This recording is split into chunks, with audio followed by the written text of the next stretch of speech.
So in the previous couple of weeks, we were discussing from Srimad Bhagavatam Canto 5, Chapter 1, wherein we discussed about the wonderful activities of Prevrat Maharaj. And then in Chapter 2, we discussed about the eldest son of Prevrat Maharaj, that was Agnidra, who, having married Purachiti, gave birth to 9 sons, and eventually, with a desire to be with his wife, he went to the abode of his wife, wherever his wife was there, who was one of the dancer in the assembly of Lord Brahma. So that was being mentioned in the previous chapter. And today we'll try to discuss about the son of Agnidra. So Agnidra had 9 sons headed by Nabhi. The 9 sons married the 9 daughters of Meru. So Bhagavatam does not describe about the activities of other sons, but the eldest son who would take the responsibility of the fathers and continue to rule over the entire Bhumandala, being stationed in a particular local place. So in that way. So that is being narrated in the coming this chapter. So in the third chapter, the Supreme Lord, satisfied with Nabhi's performance of sacrifice, personally became his son as desired by King Nabhi, on hearing his request to have a son like the Lord. Some interesting phenomena has been explained in this particular chapter. We'll discuss that. So the Supreme Lord appears as the son of Nabhi. He is known as Lord Rsabhadeva. That is the topic of this chapter. This is a small chapter, very simple subject matter. We'll try to discuss and then we'll continue with fourth chapter also. We'll start fourth chapter also today. So it's like that. So in the first verse, since everything is prose, we'll not be able to read all the verses. So this first verse I'll read.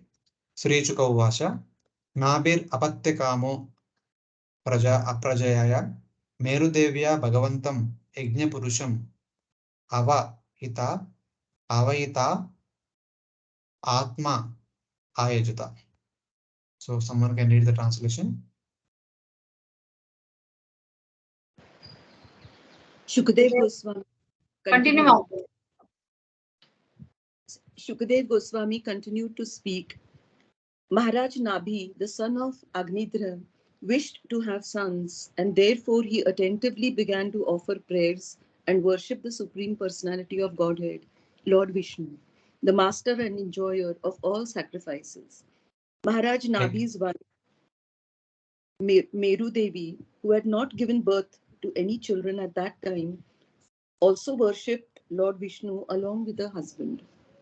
The concept is very simple. Agnidra had 9 sons. The 9 sons married the 9 daughters of Meru. The eldest daughter name is Meru Devi. So Nabhi married Meru Devi. And time passed. In due course of time, they wanted to have a son. With the desire to have a son, they performed a wonderful fire sacrifice, a wonderful yajna. So I'm continuing the narration. Nabhi, son of King, eldest son of King Agnidra, desiring sons, Apatte Kamaha, worship the Supreme Lord.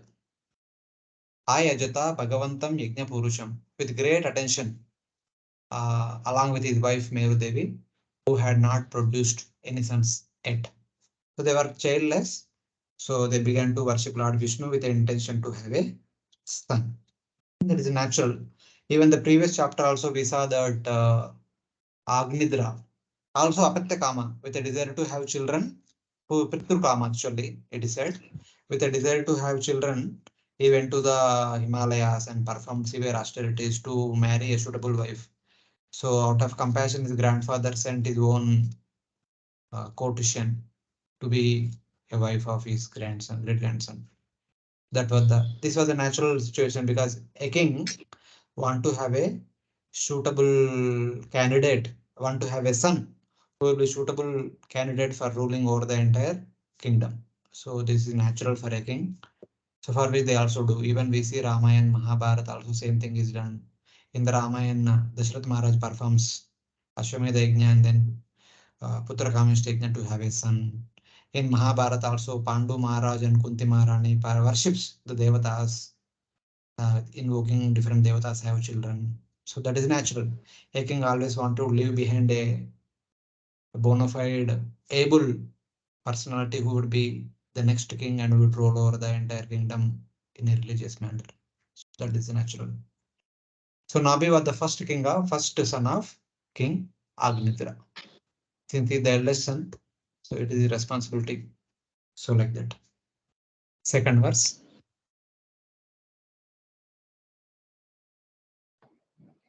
In the performance of sacrifice, there are 7 transcendental means to obtain the mercy of the Supreme Personality of Godhead.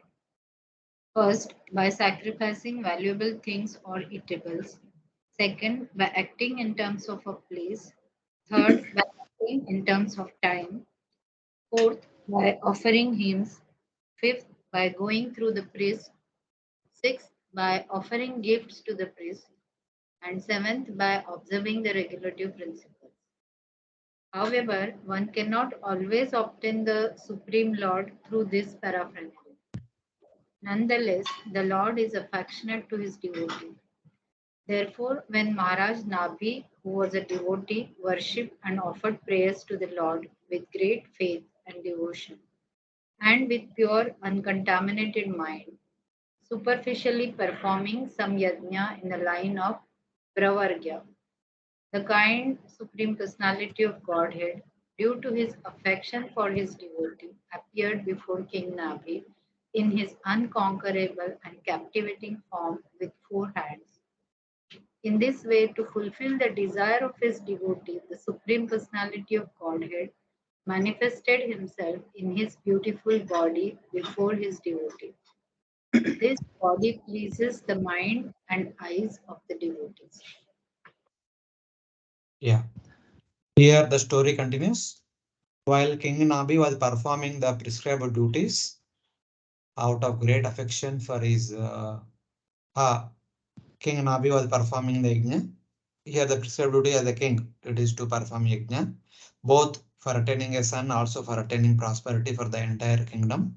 Out of great affection for his great devotee, in order to fulfill the desire of his devotee, the Supreme Lord, with beautiful form, who is hard to attain, but attracted to his devotees, showed King Nabhi is attractive, pleasing form.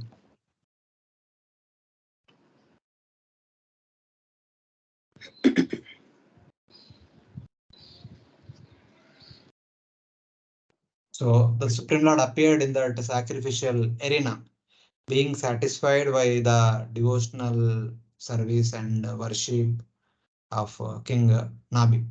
And his form is generally not attainable, but because he was attracted by the bhakti of his devotee, that is what is indicated. So he showed King Nabhi is attractive, pleasing form, which cannot be brought under control by any other means. Under control, whose limbs give bliss to the mind and eye of King Nabhi. Manonayana Ananda. So by having darshan of Lord Vishnu, King Nabhi especially, and all the assembled Brahmanas and all the assembled citizens of the kingdom, everyone became happy looking at the Supreme Personality of Godhead. So why did Lord appear there? The Supreme Lord showed himself because of Nabhi's performance of Bhakti Yoga.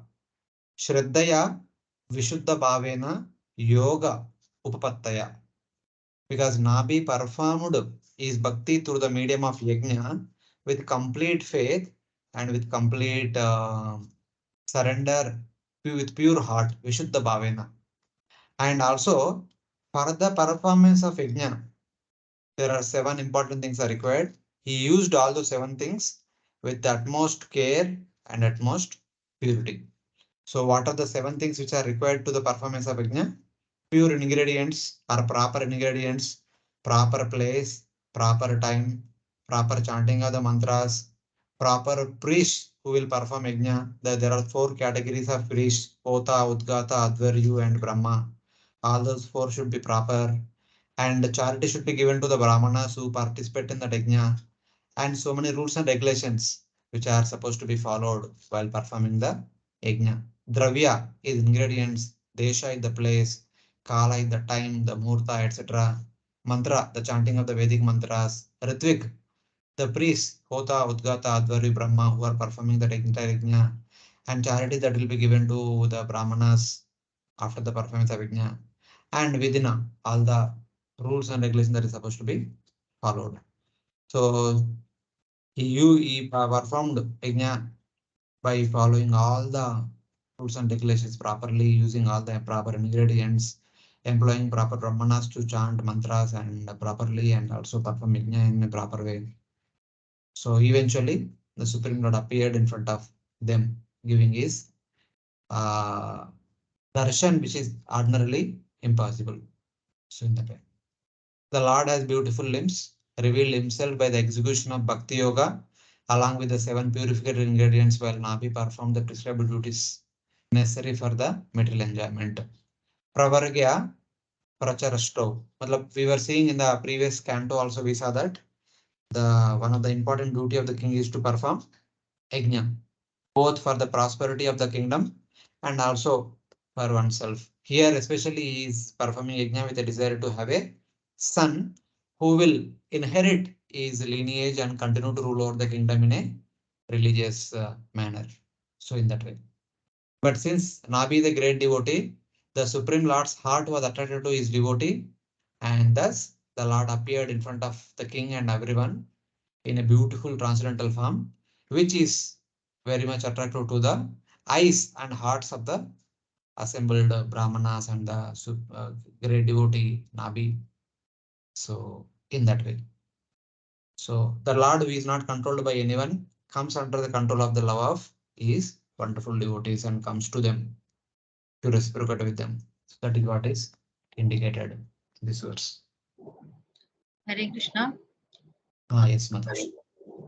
Prabhuji, like here it is mentioned in the translation also that he followed the yajna in the line of pravarga, that is votive activities. So one who is already following the devotional service and is already on the devotional path, because it is mentioned that Lord came due to his devotion and not due to yajna performed by him.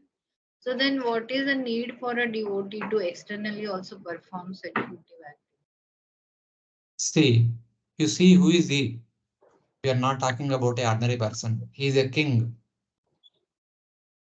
So what was the need for Dasharath Maharaj to perform yajna to have a son? There is a procedure.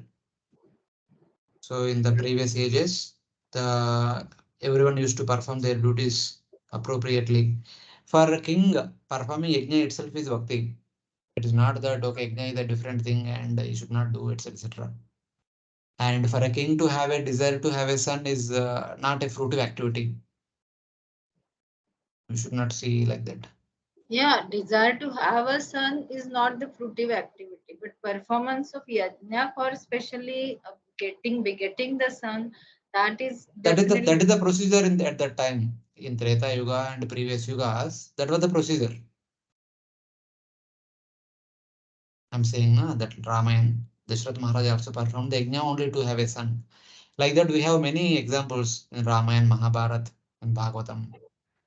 How we translate this to our lives, Prabhuji? Like when, like we See, also. now this is not a see. One first thing, we are neither a king nor we are in the previous yugas. We are in Kali Yuga, so we don't have to follow that. We have to follow whatever other procedure which is practical for us. Even in our tradition, also you see people, the parents who are kind of religious, if they want to have children, they travel to holy places, they worship the deities, and whatever is practical and possible according to time, place, circumstances that people are following since ages. So we cannot, okay, here he is performing, I mean, we cannot perform, so how it is, why he is doing like that, not like that. He's a king, it is required, he can do, so he is doing it. And Yeah, in I modern understand. context, hmm, Like my point is, like many times we see now that some devotee, if he is performing any of the fruitive activities, some upvas or something, like because he wants something, whatever, So he is condemned usually that why you need to do all this when you are on the bhakti path, or you are already everything is achieved and you don't need to do anything like that. That may So be due to our immaturity. Akama sarvakamo va mokshakamo va udarati tivrena bhakti yogena yajeta purusham para. चतुर्विधा भजन्ति मां जना सुकृतनोर्जुना आर्तो जिज्ञासुरर्थार्थी ज्ञानी च भरतर्षभ. उदार सर्व एवैते.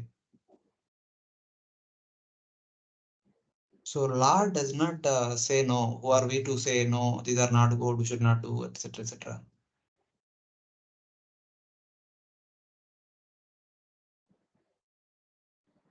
okay, Prabhuji. So it's like that.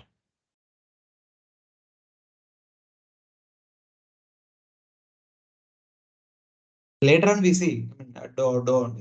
It's not that. Don't. I mean, come to a conclusion right now. Let us go through the entire chapter.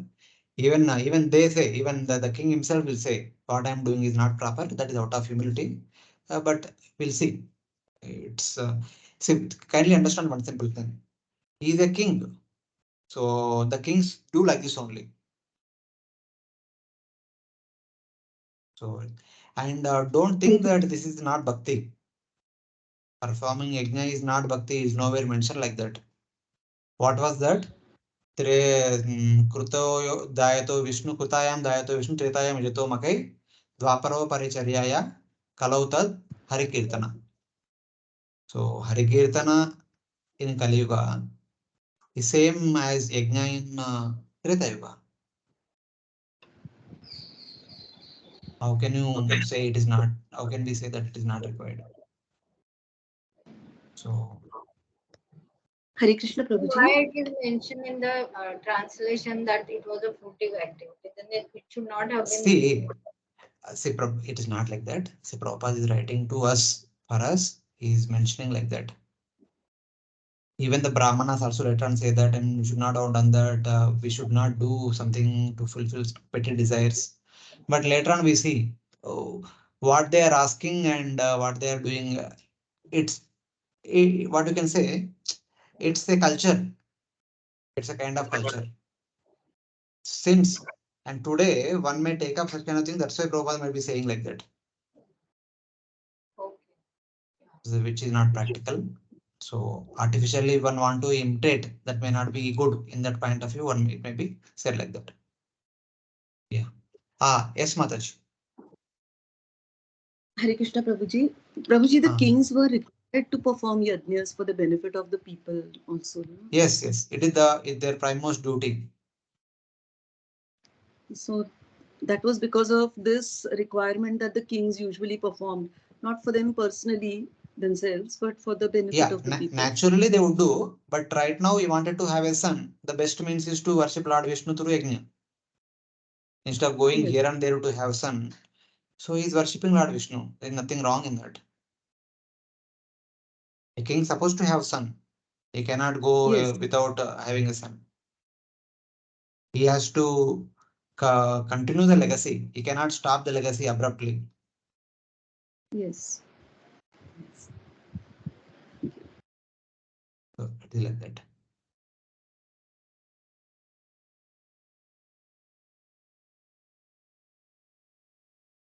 See, that was the whole thing in Ramayana also, no? So Lord Rama gave up Mother Sita also in order to uphold the code of conduct of a king, not for any other reason. Same way, here also, one of the primus duty of the king is to leave behind a bona fide, able inheritance. So it's like that. Yeah. Next verse. No problem. Your question will be answered in the upcoming prayers offered by the Brahmanas who are performing the yajna. So yes, please read the translation. The priests began to offer prayers to the Lord, saying, O most worshipable one, we are simply your servants. Although you are full in yourself, Please, One second. Third translation you read. Third one. Yeah. Lord Vishnu appeared before King Nabhi with 4 arms. He was very bright and he appeared to be the best of all personalities. Around the lower portion of his body, he wore a yellow silken garment. On his chest was the mark of Srivatsa, which always displays beauty. He carried a conch shell, lotus flower, disc, and club, and he wore a garland of forest flowers and the Kaustuba gem. He was beautifully decorated with a helmet, earrings, bangles, belt, pearl necklace, armlets, ankle belts, and other bodily ornaments bedecked with radiant jewels. Seeing the Lord present before them, King Nabhi and his priests and associates felt just like poor people who have suddenly attained great riches. They received the Lord and respectfully bent their heads and offered him things in worship. Yeah. The priests, the assembly, and the king, who all saw the darshan of the Lord. King Nabhi saw along with his wife, and the priests who are performing the yajna, and the assembly consisting of the Brahmana, Kshatriya, Vaishya, Shudras, all the category of people who are assisting in the performance of the yajna and who just came to see and take part in the performance of yajna. Everyone had darshan of Lord Vishnu. What is their experience of having darshan of Lord Vishnu? Like poor persons who have obtained the greatest treasure. So like that. So Abana iva uttama danam upalabhya sa bahumanam. They became greatly jubilant, like a poor person having attained a lot of wealth. How they become happy after a hard labor. When a poor person works very hard, at the end of the entire season, when they sell the food grains, when they get good amount of profit, then the farmer becomes really happy. So like that. So now all the people for many years practicing, they performing their wonderful duties, Varnashrama duties as an offering to Supreme Lord, and culminating in the performance of Yajna now. And everyone is enthusiastically participated in that. As a result of their enthusiasm and hard labor, when they had darshan of Lord Vishnu, everyone becomes highly jubilant as if they got a lot of wealth for which they worked hard. So something like that. So now, having seen the Supreme Lord, they began to worship the Supreme Lord with great reverence by offering suitable ingredients. That brilliant Supreme Person with 4 arms, wearing yellow cloth, marked with shining Srivastha on his chest, holding Shankha Chakra Gada Padma, wearing a Vaijayanti Mala and Kaustuba jewel, and ornamented with a most radiant crown. So beautiful crown, earrings, bracelets, belt, necklace, armbands, and ankle bells. All these wonderful things are there on the personality of the Supreme Lord. So here Sukadeva Goswami is describing what the priests and the residents and King Nabhi are observing in the personality of Lord Vishnu. The beautiful description of his beautiful form has been indicated here. So some details. The Lord was brilliant, Iranmayam, as brilliant as gold, because he was wearing the golden Pitambara Vastra. He was special among all the Purushas. He is the supreme person. And his cloth, the Lord was brilliant by indicating Hiranmayam like the brilliant gold. That is indicative of the cloth. So mention of his cloth also indicates his dark complexion. Lord was in the complexion of Shamavadata. So newly monsoon clouds in that way. The same concept is explained in the Laghu Bhagavatamrita in relation to Pitam Shukam Vakshasi Lakshita Shriyam, which is mentioned in the previous canto, 9th chapter, when Lord Brahma performed same yajna for 1000 celestial years, then he had darshan of Lord Vishnu. That time also it is explained that Pitam Shukam, he was wearing yellow garments, and Vakshati Lakshitam Shriya, on his chest is the golden streak of Mother Lakshmi. So in that way. Dharavara is the conch, and Vanaruha is the lotus. So Shankha, Chakra, Gada, Padma, all those four are indicated by different names. Achuri is the chakra and Amruta Mani is the Kaustuba jewel, a eternal money, immortal and eternal money is the Kaustuba jewel. So like that, the beautiful form of the Supreme Lord with all the jewelry and everything is being indicated here. So this was the verse which was mentioned in the second canto 9th chapter when Lord Brahma was having the darshan of Lord Vishnu. The beautiful form of the Lord is mentioned in it. Vritya prasadabhimuka durgasavam prasanna hasarna lochananam kiritinam kundalinam chaturbhujam pitambaram vakshati lakshitam shriya. It was said then, the Lord desiring to give mercy to his servant, Bhrutya Prasada Abhimukam. Lord was so eager to bless Brahma and he he was leading forward to bless Brahma. Was joy to the eyes of the devotees. That kind of form is Drug Asavam, nectar to the eyes of the devotees. He had a joyful smile, Prasanna Hasa, and eyes tinged with red, Aruna Lochananam. He had a crown on his head and wore earrings, Kiritinam Kundalanam. He had four arms, Chaturbhujam, or yellow cloth, Pitamkusham, and on his left side of his chest was a golden lion, Srivasta. So like that.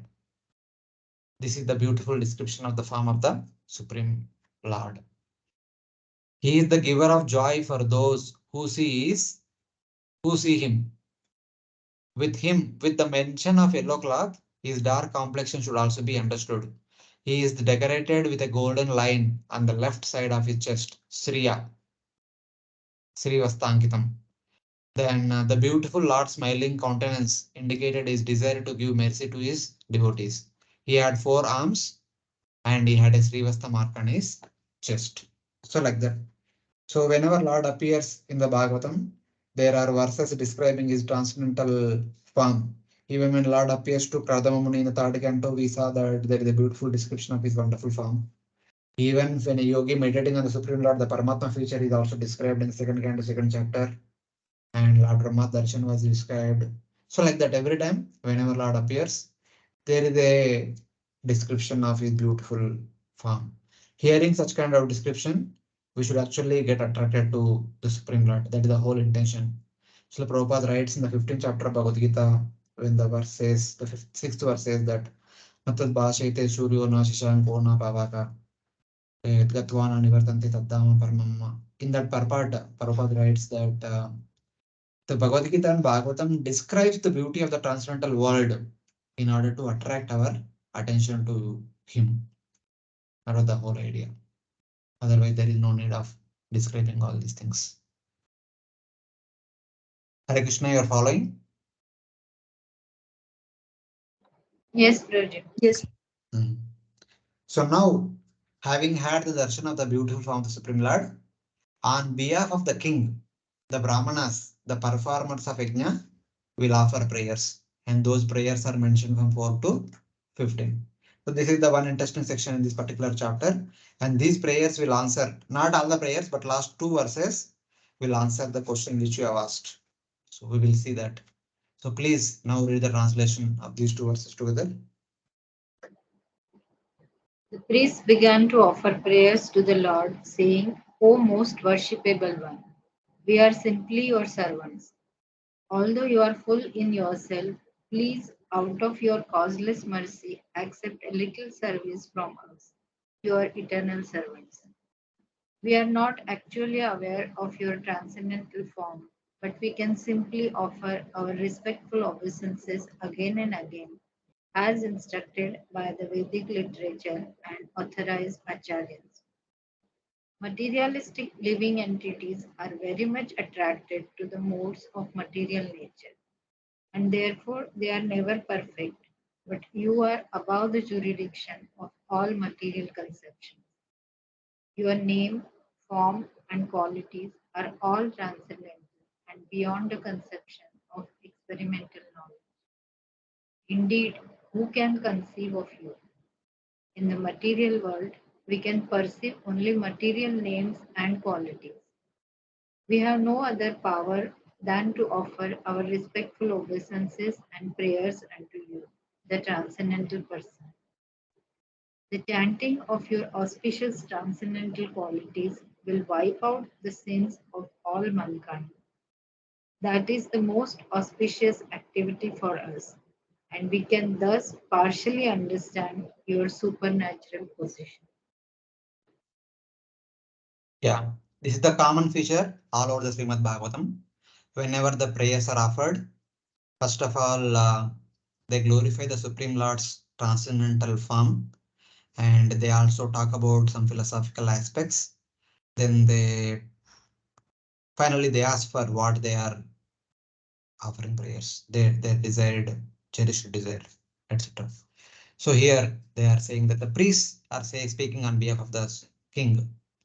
O most exalted Lord, since we are your followers, you should accept our offering of repeated respects. So we are all surrendered unto you, and whatever duties we are performing, we are performing all the duties as an offering unto you. So please accept our most worshipful respects unto your lotus feet, offering namaskar. Then they continue. The incapable man whose mind is affected by the gunas of Prakriti cannot describe the form of the Supreme Lord. Here they are expressing their humility. So we are all affected by the three modes of material nature. We don't have any qualification or we don't have any knowledge or any understanding that we can glorify you. We can describe your transcendental form or qualities and attributes or anything. That's what they are saying. And because we are under the three modes and you are situated beyond the Prakriti and Purusha. Prakriti Purushayo Parasya. Prakriti, the material nature, Purusha is all the living entities. Dvau Vimau Purusho Loke Ksharashakshar Mevachakshar Sarvani Bhutani Kutastu Akshara Uchate. Uttama Purushastu Anna Paramatmeti Udaruta Yolokotare Mavisha Bibharti Avya Ishvaya. Yatmakshara Matito Makshara Dapshottama Yolokotraya Mavived Avishya Pratita Purushottama. It's like that. You are Supreme Lord, superior to both Prakriti and Purusha. So how can we glorify about you? How can we talk about your glories? It is not possible for us who are covered by the three modes of material nature. One thing is you are beyond both Prakriti and Purusha. Second thing is that we are affected by the three modes of material nature. And third thing is that we are limited by names, colors, and forms. Except by describing a portion of your auspicious qualities, which even then destroy the sins of all people. So what we can describe you is all comparing you with some material names, material forms, and material qualities and attributes. What we know is all about material in the matter. So though you are transcendental to matter, but we can only describe you comparing with some material objects, material qualities, and material attributes. Even that is enough to deliver people like us. So for our deliverance, we'll make an endeavor to glorify you by speaking in terms of material names, material forms, material colors, and material qualities, etc. Okay, that is what we know about. So this is how the devotee Brahmanas are offering prayers unto Lord Vishnu, who appeared there, being attracted by their bhakti. The praises are in prose and they will continue up to 16th verse. So they are saying that though you are complete, you should accept our offerings. Though you do not need our offerings and our prayers, but please accept our offerings of namaskar and offerings of prayers. Since we are following the path of Bhakti Yoga, Anupatanam. Since we are trying to be followers of the path enunciated by the previous acharyas known as Bhakti Yoga, so please accept our respects as well as our prayers along with our activities. So this is how the Brahmanas are beginning their prayers. They continue, though we do not request to attain you directly. So they are saying that though we do not request to attain you directly, since we have material desires to fulfill, we have a trace of bhakti. They said that we are covered by three modes. So what do you mean by covered by three modes? They were performing the yajna with the whole intention of getting a son. They never had a desire that we want to have darshan of Lord Vishnu or something like that. Or at least externally, they did not perform yajna with the intention to go back home back to Godhead. They are very pretty normal, natural. The king want to have a son. So this is the procedure which is given in the Vedic literatures. Let us perform. So that's what they are telling that. Though we do not request to attain you directly, since we have material desires to fulfill, we have a trace of bhakti. But though we have a desire to attain complete fulfill, but we have a trace of bhakti. That is shows that anupatagam, we have surrendered to you, and we are, even though with desire to get a son, we are worshipping you only. That is the sign of our bhakti. Therefore, out of affection, accept our offering. Though we have material desires, but still being affectionate to us, accept our worship of this worship of your lotus feet through this yajna. We are following your path because this performance of yajna is indicated by you only. So we are following your path. This much we have and not more. What we know and what we have understood only this much, that it is Lord who instructed through Vedic literature that we need to worship him through the medium of yajna, and we are doing the same thing. And if at all we have some desire to fulfill, we have to fulfill by worshipping Lord Vishnu only, and we are trying to do the same thing, and we don't do anything more than this. Thus we repeatedly offer you our respects. So they are expressing their heart. This has been taught by the devotees to us. The previous acharyas told us how to worship Lord Vishnu, and how to worship Lord Vishnu by the performance of yajna, offering all the results of our activities to Supreme Lord. We do not know the methods of worship and glorification. We do not know other methods, or even this method also, how to do it perfectly. That and all we don't know. Whatever we know, we are trying to follow. So then Lord says, but all of you are my learned devotees. You are Brahmanas. You know everything. Why do you hesitate to praise me? So you are the learned Brahmanas, you have studied Vedas, you know everything. Why are you hesitating to pray me? Just like when Dhruva Maharaj, after having the darshan of Lord Vishnu was waiting. So Dhruva, please offer some prayers. Dhruva was stagnant. He did not speak. We could not speak only anything. Then Lord Vishnu touched his head with his conch shell. Then Dhruva was enlightened with all the transcendental knowledge. Then he offered wonderful prayers. So same thing here also. So why are you hesitating to praise me? Then they say that in the material world, there are praises making comparison between your face and the moon. So in the material world, we only glorify that your face is as beautiful as the moon. So if at all we have to glorify you, we have to compare your face to the moon. But who can describe your form by using material words, mentioning colors like sapphire and forms which are blackish? Your farm is blackish. If you want to compare your farm to be black, if you want to glorify your farm as blackish, we have to compare with some material here. That's what we can do. So that is not appropriate. What then to speak of actually making verses of praises from these material components? You are situated beyond both Prakriti and Purusha. Prakriti Purushayor Parasya.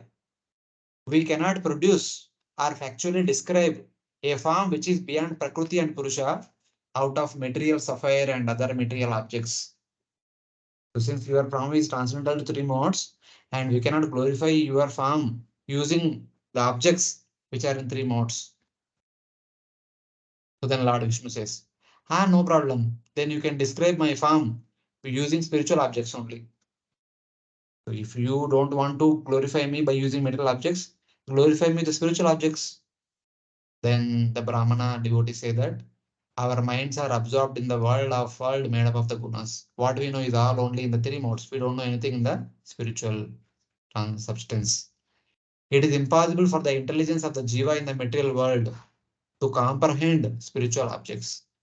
Therefore, one could only glorify you partially for your qualities such as affection for your devotees. So we only say that you have affection for your devotees, but we can't say how much affection you have, what is the nature of that affection, that kind of things we cannot glorify. So because the Lord is affectionate to his devotees, he destroys all their sins even by partial glorification.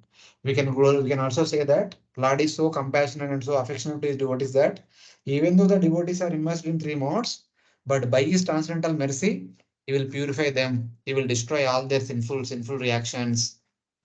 That can also be attained by partial glorification.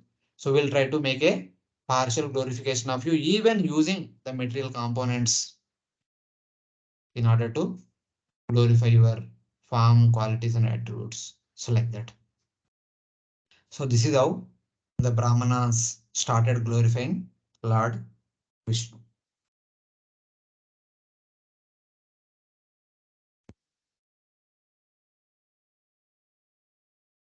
Okay, can you read the next translation, someone?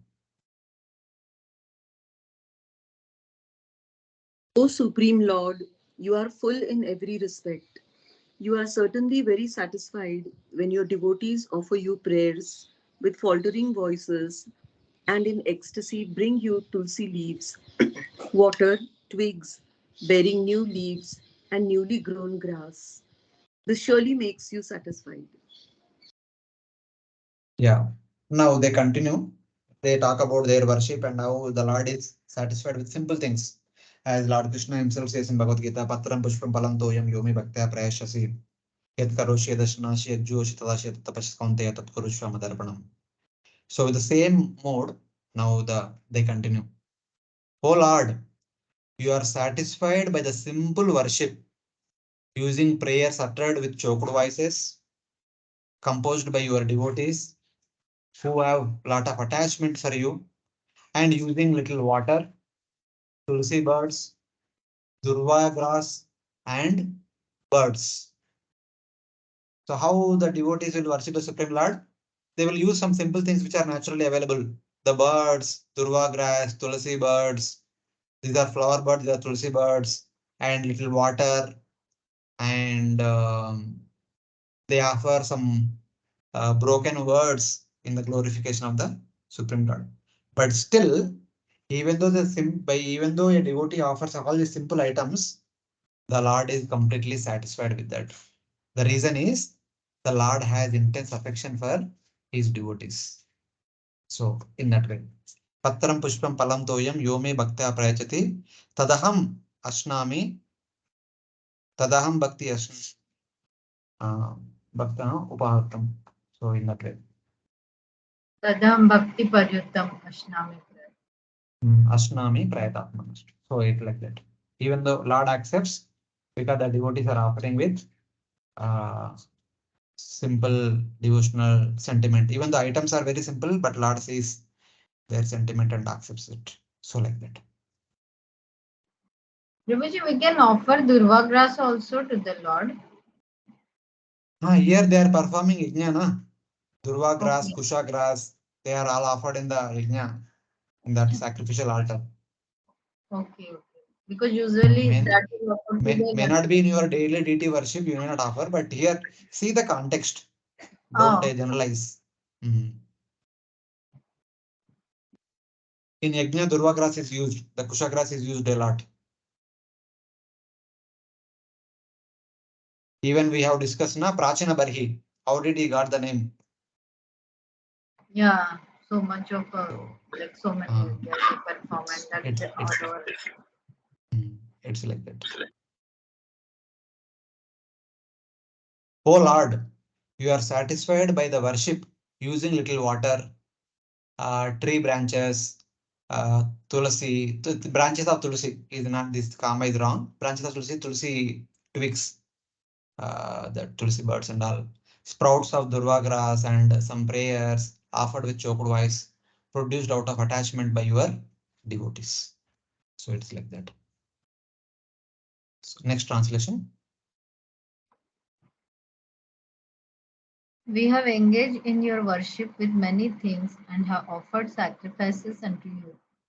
But we think that there is no need for so many arrangements to please your lordship.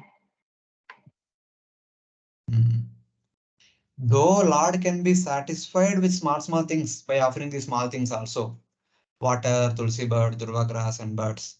But since the person who is performing this yajna is a king, and is representing the entire kingdom. So he cannot simply worship by small tulsi bird, durva grass, and birds, etc. He has to use everything he has in his possession. We see that you do not have any use of all these articles for our elaborate worship. But since the person has all those things, you need to employ in the service of the Supreme Lord. Sarvartakila Cheshra. This is one phrase in NOD, Nectar of Devotion, among the 64 items of Bhakti. One of the 10 doable items, Sarvartakila Cheshra. All the activities we should do for ease pleasure, or in other words, everything that we have should be employed in the service of the Supreme Lord. And then Bhagavad Gita also we see that Etkaroshi, Edashnashi, Ejuoshi, Tadashi, Tapasya, Konte, Tadpurushana. Whatever we do, everything should be used in service of the Supreme Lord.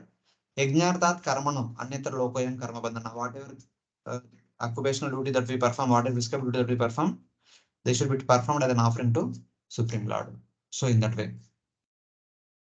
So he is Srila Vishnu Chakravarti Thakur mentions in the Bhagavad Gita explanation to two verses. When a devotee lives in recluse, like Vanaprastha or Sannyasi or Goswamis in the forest, they don't have anything to offer to the Lord. For them, Lord says that which are naturally available in the material nature, Patram Pushpam Palantoyam. Even if they offer that little also, I am completely satisfied with them. But for the householders who have many things at their home, they should offer everything that they have in the service of the Supreme Lord. Yat Karoshi, Yadashnashi, Yajyoshi, Tadashi, Yatapashi, Konta, Tatpurusham, Adarpanam. Everything they should offer to Supreme Lord. So that's how he compares these two verses. One verse for the renounced, other verse for the householder who has all the facilities in their possession. They should employ everything in the service of the Supreme Lord. So like that.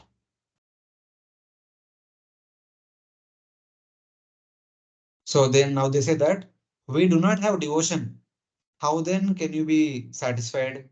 We see that you have no use for the worship with many parts. They say that we only have a trace of bhakti. If we had bhakti, we could have offered bhakti. Okay, since we don't have any bhakti, we have only trace of bhakti. And since King is asking us to worship you, and we have employed whatever articles we have, though you don't need any all these things, but whatever we have just to show that we have a trace of bhakti that we were told by our previous acharyas that we need to employ everything in the service of Supreme Lord. So we are utilizing everything and we are performing this elaborate yajna. Though you are simply satisfied with little water and tulsi, but we are implying all the different things that to show that we have a trace of bhakti. So like that they are presenting themselves to the Supreme Lord Vishnu.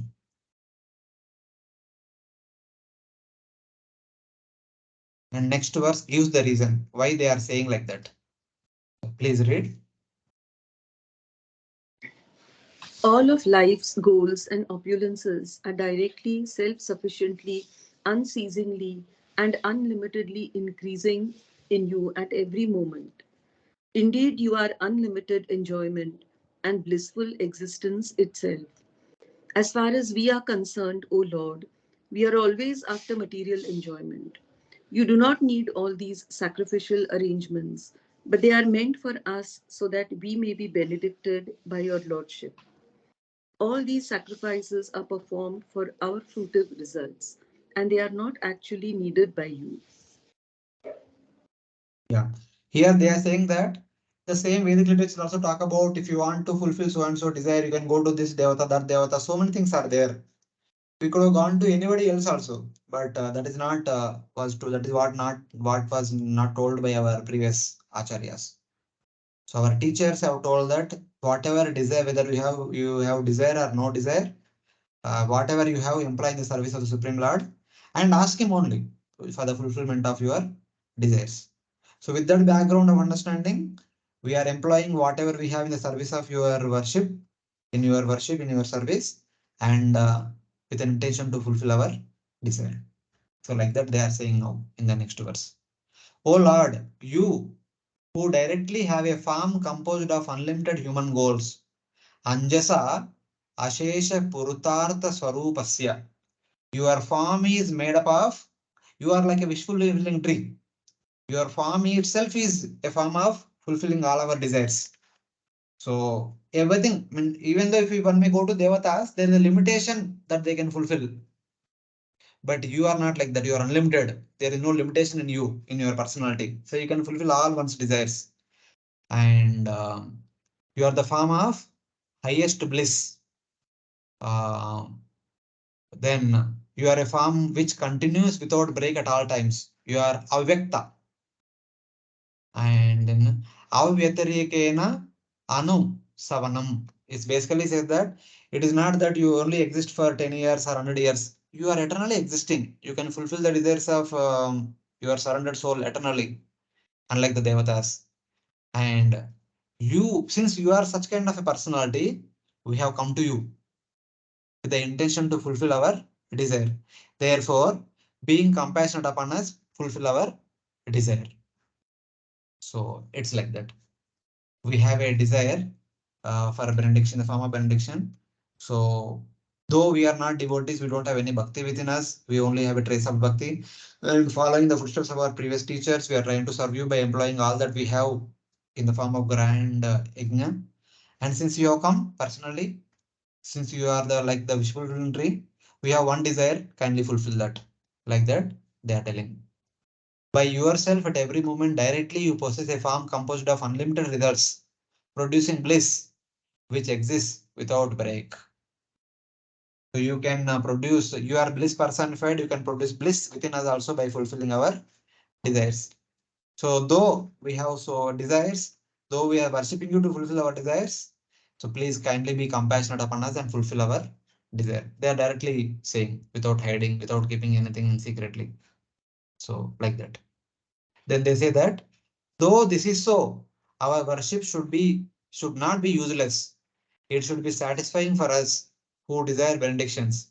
We are not doing it for you.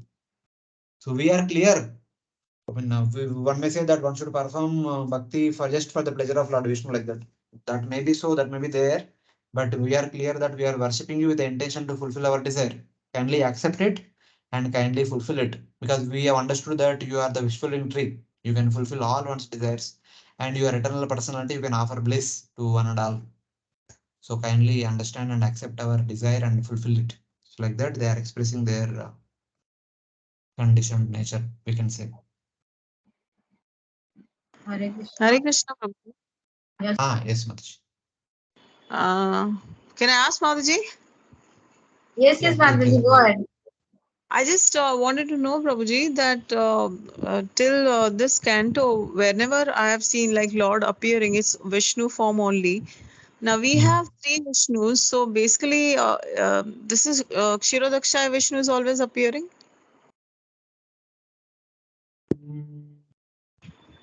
Not necessarily always Shri Vishnu only. It depends.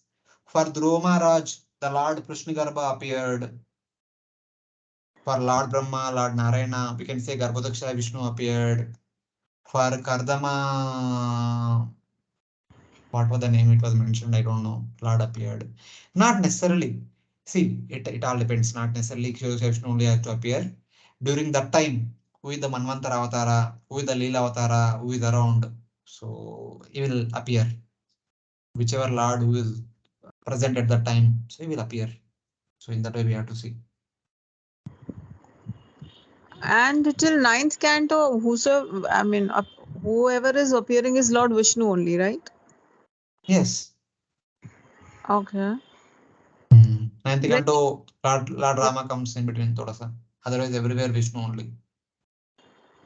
okay. Now, I was just thinking about the, those 64 qualities of Lord Krishna, and after that, 60 qualities in Vishnu. Now, when we say Lord Vishnu appeared, it means Krishna is only appearing in one sense, right? No, why like that? They are worshipping Lord Vishnu appeared. If you worship Krishna, Krishna will appear. Ye Is it, etamam prapatante tamstave bhajamiham. is it that they know that Krishna is supreme and still they are worshipping Vishnu? Or it is just that this yuga is meant for worshipping Vishnu? I'm just kind of. No. See, not it is not like that. It is not like that. My understanding is that whichever form they want to worship, that form they worship. Whomsoever they get attracted to, they worship that form of the Lord. Okay. And this is one aspect. The second aspect is whoever is recent, whoever is around at that time, and that personality's glories are being sung and glorified and he talked about, and everyone knew him and everyone worships him. So at our level, we're not eligible to perform such kind of worshipping, and there's no question of hearing. But what I'm trying to understand is, being in Gaudiya Sampradaya, so-called devotees, we would never, I mean, I wouldn't say never want to, but we would always aspire to have darshan of Lord Krishna rather than, uh, so how is it? I mean, the previous yuga people always thought of Vishnu, is it? No, it is normal. See, there is a gradation. You remember we discussed many times also. Of Huh? the we have three modes: mode of ignorance, mode of passion, mode of goodness. Yeah. Okay. In Satya Yuga, the mode of goodness is prominent. In Hmm. Treta Yuga, mode of passion and mode of goodness were prominent. In Dwapara Yuga, mode of passion, mode of ignorance were prominent. In Hmm. Kali Yuga, mode of ignorance is prominent. So Yes. since mode of ignorance is prominent around, most of the people will be in ignorance and their activities will be in ignorance. The Hmm. activities in ignorance are mostly in Vikarma. Hmm. Okay. Hmm. And Hmm. then majority may be in mode of ignorance, but some good amount of people can also be in mode of passion.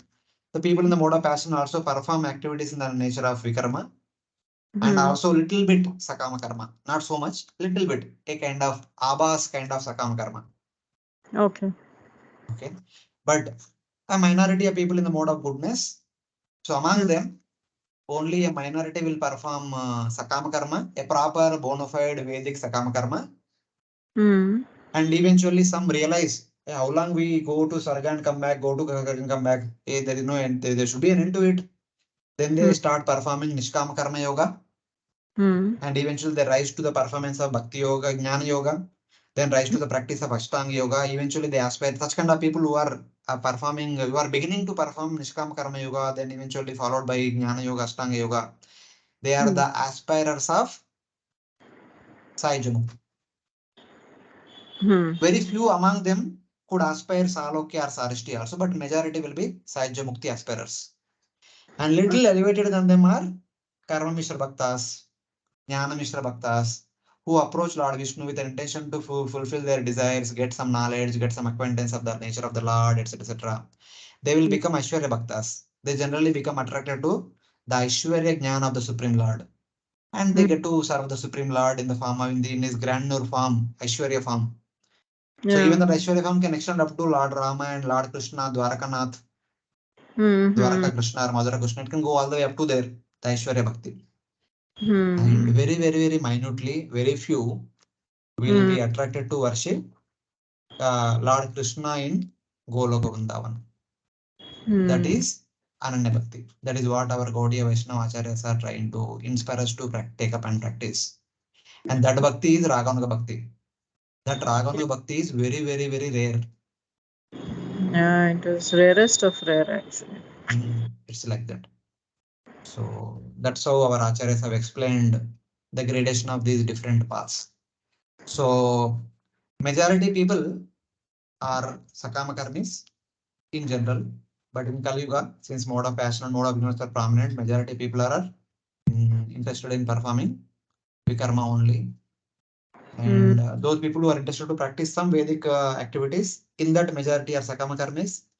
Then a little less number are Nishkama Karma Yogis, then Jnana Yogis and Ashtanga Yogis, and then further less are Aishwarya Bhaktas, and finally very, very less are Raganuga Bhaktas. Hmm. So it's like that.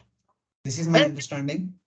Yeah, it's perfect actually. But in just one doubt, I mean, you must have said this before also.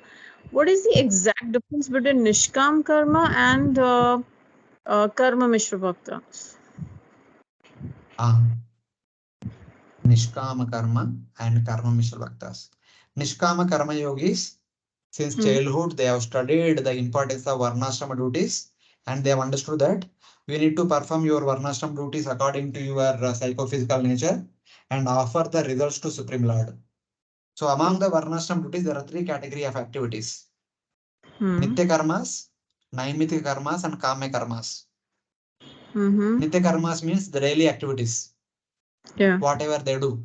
Daily morning, get up early in the morning, take bath, wear fresh clothes, and do Gayatri and do some yajna and all these things and other, if they are Brahmanas, etc., those things. And also do your occupational duty according to your Varna and Ashrama, and then earn some livelihood, and then you employ all the results in service of Supreme Lord in the form of Naimiti karmas and Kame karmas. They only offer Naimiti karmas and Kame karmas to Supreme Lord. They don't offer Nitya karmas. I'll give you one example little later. But on the other hand, Karma Mishra Bhaktas also perform their Varnashrama duties, but they offer every activity to Supreme Lord. They offer Nitya karmas, Kame karmas, Naimiti karmas, everything offer to Supreme Lord, because Lord Krishna told, Yat karoshi yadashnashi yajjush tadashet tapasit kaunche tat kurusham adarpanam. Yeah, जो absolutely. करते हैं सब कुछ offer करते हैं, because उनके लिए भक्ति is first. But since they are raised in a Varnashrama culture, they perform Varnashrama duties also as an offering to Supreme Lord. Yeah. So the example is the Nishkama Karma Yogis, they offer the first grains when if they are farmers, they produce food. Generally, the crop comes home in the month of October. The rainy crop comes in the month of October, and the summer crop comes in the month of March or April. So whatever the first grains, they prepare a nice elaborate feast and offer to the Lord. And they say, we have offered this season crop is offered to Supreme Lord. We don't have to offer every day. Okay. Okay. And devotees, they offer every meal. Subhe pani bhi offer karte hain, because Lord Krishna told, Yat karoshi, yadashnashi, yajjoshi, whatever you drink also, water, milk, juice, everything they offer. And Nishkama Karma, you don't need to offer everything. So the first Lord they offer, like Govindas, throughout the day, early in the morning, whatever they prepare, they offer. Rest of the day, don't offer. एक बार offer किया हो गया, but घर पे जो भी करेंगे सब कुछ ऑफर करेंगे. So like that. This is the distinction between the Nishkama Karma Yogis and devotees. First time I understood it this clear, So I was always thinking, Nishkami to kar rahe, we are not expecting anything. How we are different, but now I understood how we are different. So we are basically Karma Mishra Bhakta. For them, the Varnashrama duty is important. They are performing Varnashrama duty and offering results to Supreme Lord. Okay. And for devotees, Bhakti is important, but for their sustenance, they perform Varnashrama duties. And every duty they perform as an offering to Supreme Lord. See, Bhakti means Shravanam Kirtanam. Shravanam Kirtanam is the offering to Supreme Lord only. उसमें कुछ है ही नहीं ना. Shravanam means we are hearing Krishna Katha only. అది उनका offering है. Or Kirtanam means chanting Hare Krishna mantra and doing some bhajan and also speaking about Krishna in the Bhagavatam class. That is all Krishna, offering to Krishna only. It is not for mundane pleasure. Okay. But for our sustenance, we need to perform Varnashrama duties. So those duties are also offered to Krishna. So in that sense. So for our sustenance, we need to eat food, and every part of the meal is offered. For our sustenance, we need to go to office, so that salary is offered to Supreme Lord service, entire salary. So in that way. You said entire salary. Obviously, no. You might want to have a car, you might want to have a घर, but घर को मंदिर बनाया, car को मंदिर आने के लिए यूज कर रहे हैं, ऑफिस जाने के लिए यूज कर रहे हैं. You are not using the car to go to Lonavala and all every now and then. That is a question. So like that, I'm just giving an example, not for you in general. It's like that. And if at all you want to go for some restaurant, etc., you don't go here and there. You come to Govindas only. Yes. That's both the places you have to pay money. Yeah. So it's like that. Thank you so much, Ravi. It's really. I'm sorry, this is my understanding. You can talk to senior devotees for more understanding. Very clear. I'm very satisfied with the answer. I don't need to ask anyone. Thank you so much, Ravi. Yeah. Yes, Mataji. Yeah, Hare Krishna, Prabhuji. There are two things. One about what we were discussing with Mataji. Like she was mentioning about which Vishnu. So even in Krishna Lila, we see na Prabhuji that Brajavasis, whenever Krishna is in danger, they worship Narayana. And their household deity is Lord Narayana. This is the natural feature. Lord Rama, Dasharath Maharaj, their household deity was Ranganath Swami. Yeah. So Aishwarya Bhakti is common. Even all over India, if you see Krishna temples are all Radha Krishna temples are not there. They are all Rukmini Satyabhama Krishna temples only. That is also Aishwarya Bhakti.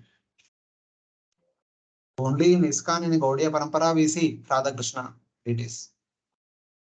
Because But the yeah. Gaudiya Vaishnava flavor is Raganuga Bhakti. So that is Praja Bhakti. That is a different flavor. Yeah, but then how we understand, Prabhuji, that those Brajvasis who are Ragatmika Bhaktas, they are not even Raganuga.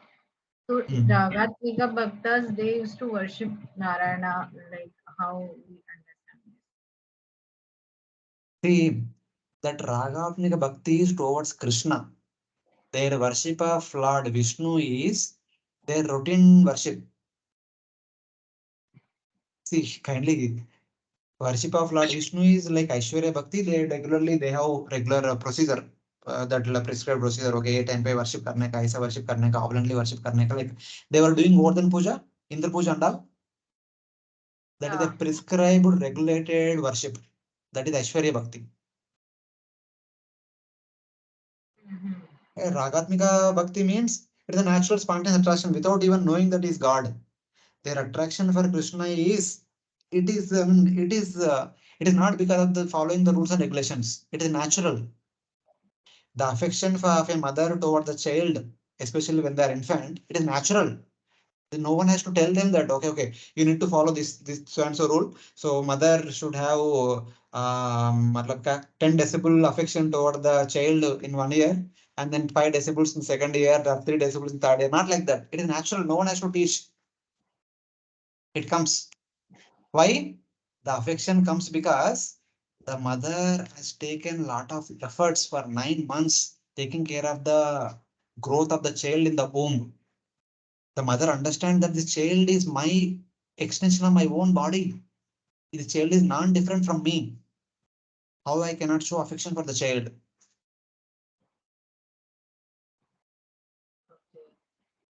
So it is like that. The same way, here when we see from the body point of view, the child's body is the extension of the mother's body.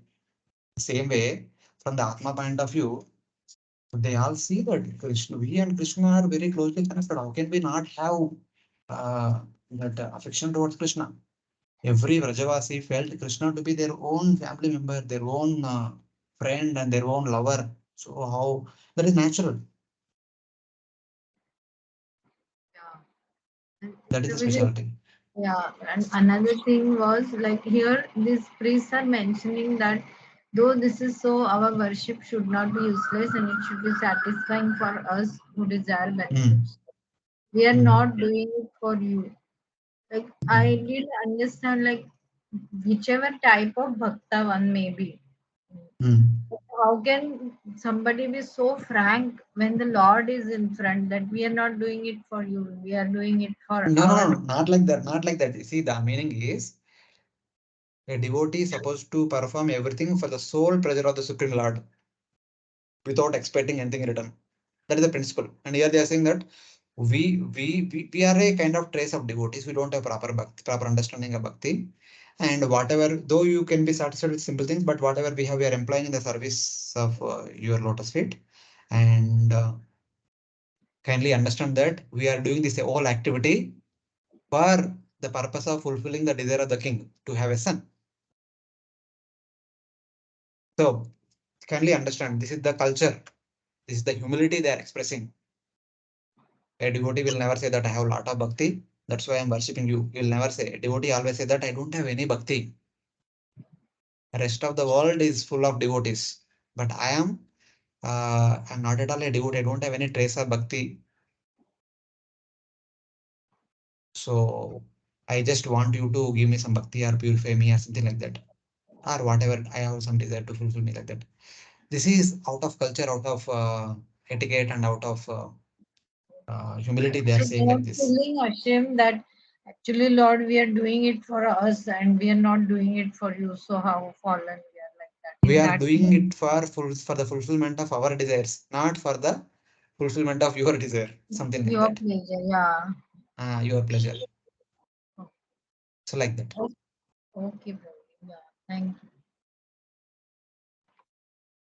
Then Lord says, then why have I been satisfied and made my appearance before you? If you are saying that you are not doing it for you, for my pleasure, and you are doing it for the fulfillment of your desire, then why did I appear? Why appeared? Why I appeared? So then they replied. Please read the translation.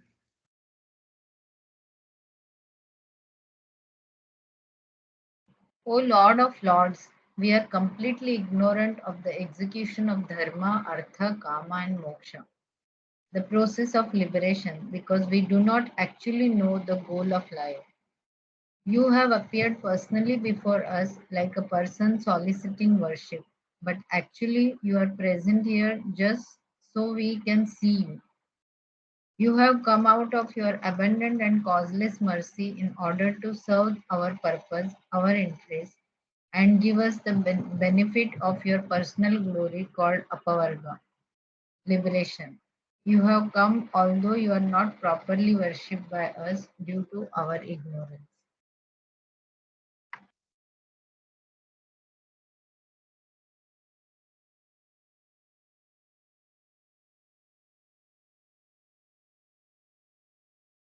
So here they continue. Very nice understanding. They say, therefore, just as a wise person appears before ignorant people. Here you see, Lord is saying that if you people are performing for the fulfillment of your desire, not for my pleasure, not as an worshipping, not as a selfless worship of me, then why did I appear? Now they give an nice example.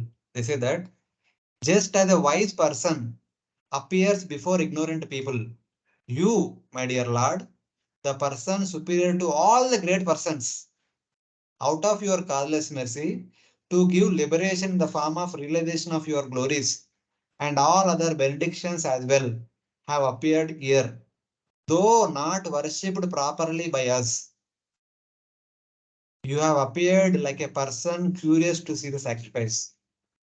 So they are telling that when some people, common people are performing some activity, the wise person, the elderly person of that village or that place comes and just standing aside. He will observe what they are doing, what they are doing.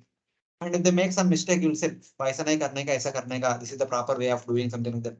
So just like a wise person comes and corrects and makes sure that the things happen nicely, same way, you are the supreme lord of all. And we are trying to do some yajna, we are trying to imitate some performance of yajna. And you thought that, I mean, these people are have no understanding of how to worship me. They are trying to do something. Anyway, they have good intention, even though they don't have good skill. Let me go and deliver them, even though they are not qualified, but they're putting good amount of effort. Let me deliver them with an intention.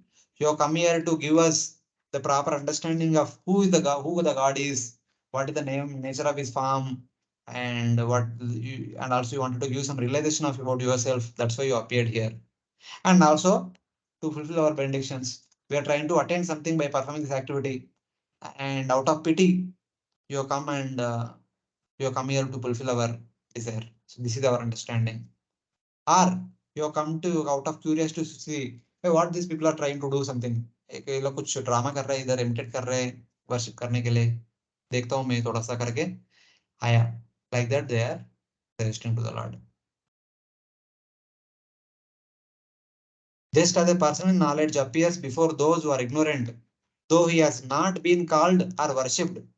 Similarly, in order to deliver them by his mercy, you also, superior to all great persons, out of great causeless mercy, to give liberation in the form of realization of your glories, and as well as all desired objects, and to fulfill all desired objects, you have appeared here, not from being worshipped by us, since we do not have a bhakti. Your appearance is not due to our bhakti or not because of our worship of yajna, our performance of yajna.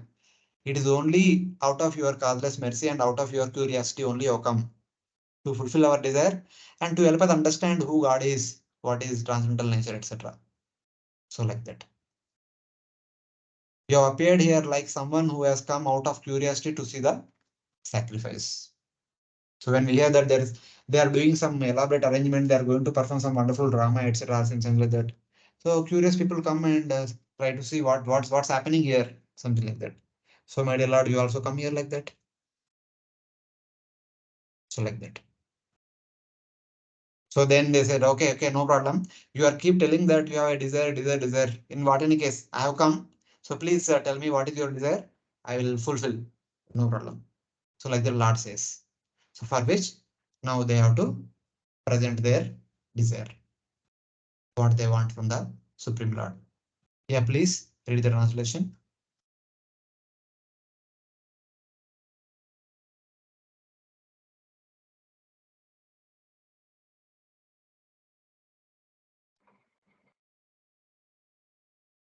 O most worshipable of all, you are the best of all benedictors, and your appearance at saintly King Nabhi's sacrificial arena is meant for our benediction. Because you have been seen by us, you have bestowed upon us the most valuable benediction. Yeah.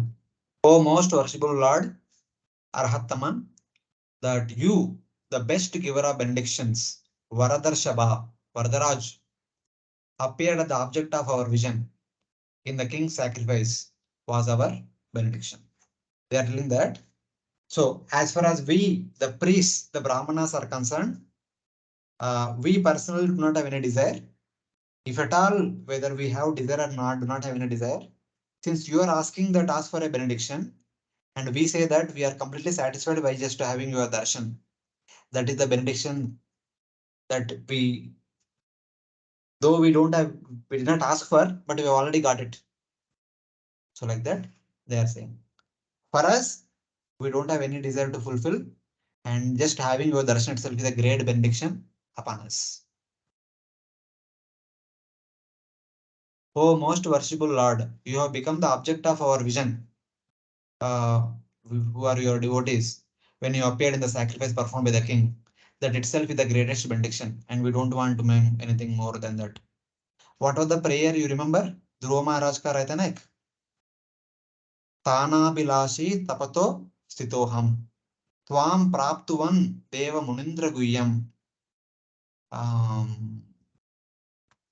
What was the third line? Kachan vichinvan apidivya ratnam. Swamin kritartosmi varamna yache. Tanabilashi tapaso sitoham. I have come to the forest with a desire to get a position superior to that of Brahma. I was clear. Even I told Narada Muni also. And I want to attain the position superior to that of Brahma's position. If you have any bona fide means, please tell me. Otherwise, please get away from my path. My mother told me to go to forest and worship Lord Vishnu there, because that is how great sages worship Lord Vishnu in the forest. So if you know something, what is the proper means to worship Lord Vishnu, please tell me. Otherwise, please don't disturb me. So Dhruva was clear. And whom he is worshipping? Deva Munindra Guhyam. Worship of Lord Vishnu is very secret. Even the Deva Munindras do not know. Most of them are worshipping different, the impersonal form of the Supreme Lord Brahman. But he is worshipping. And he says that, Dhruva Maharaj says that, Kachan Vichinvan, I came here to get a broken piece of glass, but I got Ape Divya Ratnam in the form of your audience. Swamin Kurtar Tosmi. Just by having your darshan, which is very difficult for the Devas and Mugindras, I am completely satisfied. I don't have any more desire to ask from you. When Lord says, please ask for a benediction, Dhruva says, no, my dear sir, though I have come here to fulfill some desire, but I am done with that. Having your darshan is enough. That is the unsought benediction. So, Swamini Kurtar Tosmi Varamna Yache. I don't have any more benediction to ask for. I am completely satisfied by having your darshan. So, it is like that. Our Brahmana devotee is also saying the same thing. So here, there is Lord Vishnu also does the same thing. When Brahma had the darshan of Lord Vishnu, then Lord Vishnu speaks to Lord Brahma while telling that, please ask for something. Then Brahma asked some questions for which Chatushloki Bhagavatam is being spoken. In that context, Lord Vishnu says, Varam Varaya Badram Te Varesham Mavi Vanchitam Brahman Shreya Parishrama Pumsho Mad Darshanavati. Lord Vishnu says there, Oh Brahma, please ask your desired benediction from me. He says that Varam Varaya Badram Te Varesham Mavi Vanchatim. Whatever you wanted to get from me, please ask for it.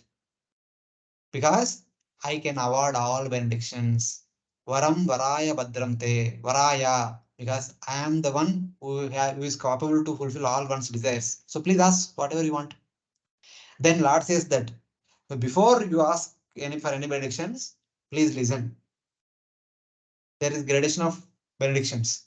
Among all the gradation of benedictions, what is the Paramavadi? The topmost blessing one can think of is Mad Darshana Paramavadi. Endeavors in the process of bhakti end in seeing me. Mad Darshana Avadi.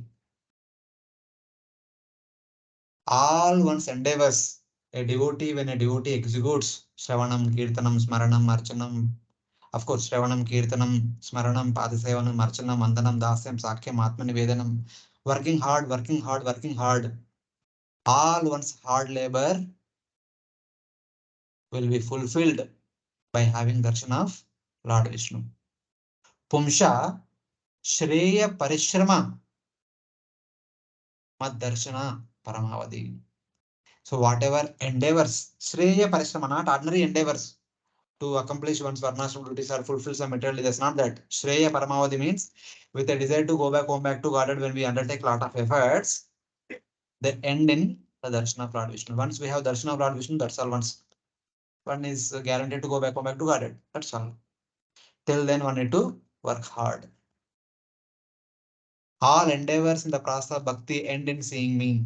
Then Lord continues in the next verse, wherein he says that, of course, endeavor for gaining results from the best process is bhakti, culminate in seeing me. This is because my devotees do not accept any result other than seeing me. You remember in Lord Kapila section also he says that Sarishti Sarupya Samipya Maikatvam Abhivuta Diyamanam Na Grananti Vina Massevanam Jana. Even though Lord says that even though if I give Salokya, Sarupya, Sarishti, Samipya, Sayuja, any benediction to the devotees do not accept all these things. The devotees say, कोई भी benediction है, उसमें आपको personal सेवा है क्या? If there is personal seva, which includes the first thing seeing the Lord and serving him personally, one-on-one, the devotees accept any benediction. Otherwise, they are not interested in going to Vaikuntha also. If there is no possibility of seeing the Lord continuously and serving him in person. So like that. Seeing my abode, Mama Loka Avalokanam reveals all knowledge. Manishita Anubhava. Seeing my abode rather than study of the scriptures reveals wisdom. So this is what Lord Vishnu himself is saying in 2nd Canto 9 chapter to Lord Brahma. So all our bhakti endeavors culminate in darshan of Lord Vishnu, and darshan of Lord's abode reveals the realization of all the shastra study. Everything it reveals. That's all. So it is like that.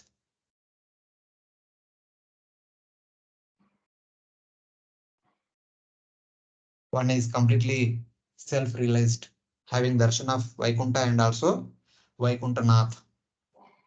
Everything Correct. is completely. Yes, Mataji. Shivaji, I do understand completely that the darshan of the Lord is the most precious one, but I just was trying to understand that when we say that Archa Vigraha is non-different from the Lord, and he's those devotees who get to take darshan of the Archa Vigraha of the Lord, or those who are involved in deity worship, so that they so intimately connect with the Lord, maybe just in the deity form only, but still though. So they are more fortunate and they're more blessed by the Lord because they get to see the Lord so closely. Can Okay. What is the ultimate purpose of practicing bhakti? According to Bhagavad Gita and Srimad Bhagavatam, Developing whatever Krishna we have prema. discussed. Developing Krishna prema. Where it is said like that? Can you show some reference? Like, where means everywhere only we say, no, Prabhuji, like Prabhupada. No. Forget it. You tell me shloka. Where is that mentioned?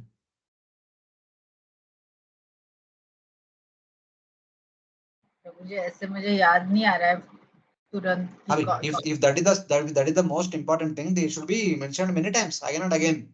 How can you say that याद नहीं आ रहे? If याद नहीं आ रहे तो वो नहीं बोलने का.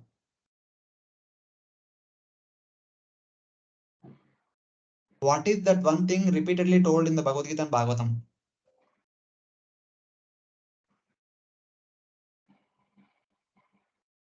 I'm not getting Why the Lord has provided all the Vedic literatures in order to help us understand? He's sending the acharyas again and again in order to help us understand in a better way. Lord himself is coming again and again and performing various pastimes here. Ramayana, Mahabharata, Bhagavatam, Vishnu Purana, this Purana, that Purana, all the pastimes. Why? What is the ultimate purpose of all these things? to attract the living entities towards him so that Why? they can Why? so that they can go back home, back to God. Why? When they will go back, then there will be end of all their miseries now. They will be No. eternally There is blissful. the important thing you are forgetting. There is one thing. Is it about Any other? Sorry? service? Basically, performing seva. Whom? Yes. Whom? To whom? To, The to, Lord directly. to the devotees and the Lord, yeah. What kind of Lord? What kind of Lord? Okay, I'm sorry to ask that abstract questions. So now, as you mentioned, you have deity in your home, not different from the Lord. The deities are there in the holy pilgrimage places, and the Lord personally there in Vaikuntha. So which form of the Lord you want to serve? प्रभु जी जिसका जितना अधिकार है वही उतना ही मिलेगा ना हर एक अधिकार के बात नहीं, इच्छा के बात पूछ रहा हूँ. इच्छा तो सभी को वही है कि डायरेक्टली लॉर्ड का ही सेवा करने को मिले and always we 24 hours we keep seeing the Lord. That's what I'm trying to say in the Bhagavad Gita or Bhagavatam also. Many places now and again the same theme comes. What was that verse? I mean, Bhagavad Gita many verses. It's like Natad Bhashite Shuryo, Nashishanko Napavaka, Edgatva Nivartante.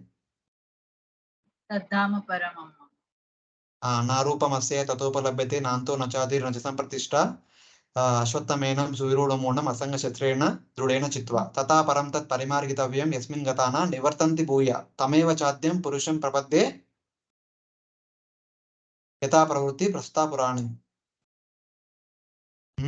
That is there. So then what else? Manmana Bhavmadbhakto Madhyaji Mamaskuru Mam Eva Eshasi Yuktaivam Atmanam Matparayana. Mam Eva Eshasi Yuktaivam Atmanam Matparayanam.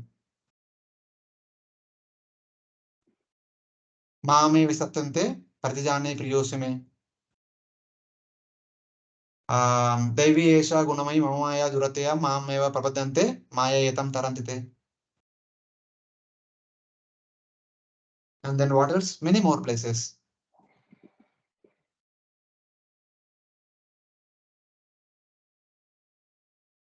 It's the same thing everywhere.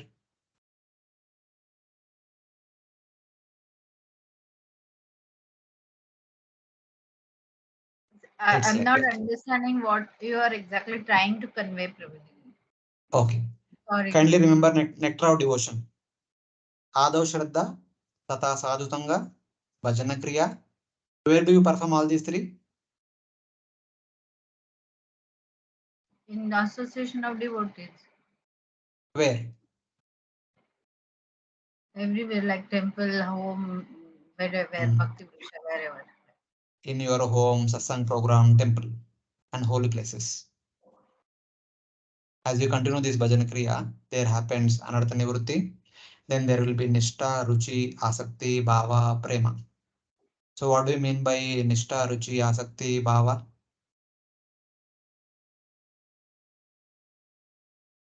Like the devotion gets more and more denser and purer, like as we move.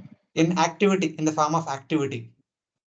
Bhakti means activity. Prabhupada translates devotional service. Service. So with respect to service, how these things are defined?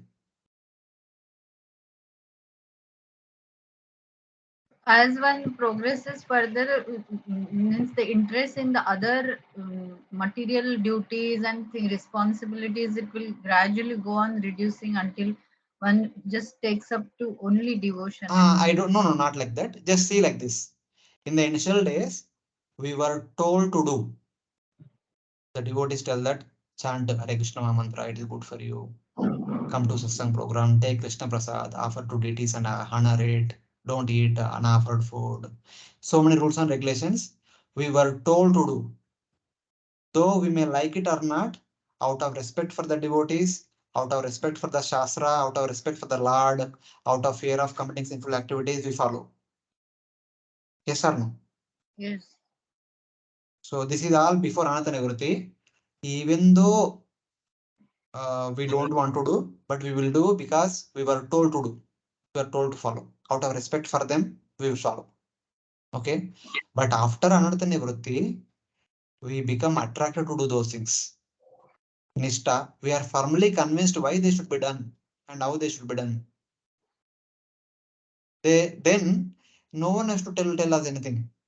ऐसे करो वैसे करो because आप convince हो गया अभी आप खुद करेंगे निष्ठा देन आपको उसके ऊपर प्रति आकर्षण बढ़ गया रुचि आसक्ति हो गया करेंगे so all these services in relation to our deity whether it is household deity or our Ishtadev in our temple we perform all these activities I'm telling from nectar devotion only but at the level of asakti and bhava the desire slowly manifests. Bhava means the prema ankura. The prema is budding in the form of prema is germinating in the form of a bird or sprout. We can say it's not bird. We should call it as sprout, something like that. So there, by now, having served the deity, who is not different from the Lord, the desire slowly takes place in the heart of the devotee. Let me serve the Lord in person directly. And that desire becomes stronger and stronger, stronger and stronger, stronger and stronger. It becomes when it becomes strongest, then the devotee is in the stage of prema. Then, in order to fulfill that desire of the devotee, Lord appears to him in person and takes the devotee to the place where the devotee can see the Lord in personally for rest of eternity. Seeing the Lord in person for the rest of eternity is not possible in the material world. That is only possible in the spiritual world.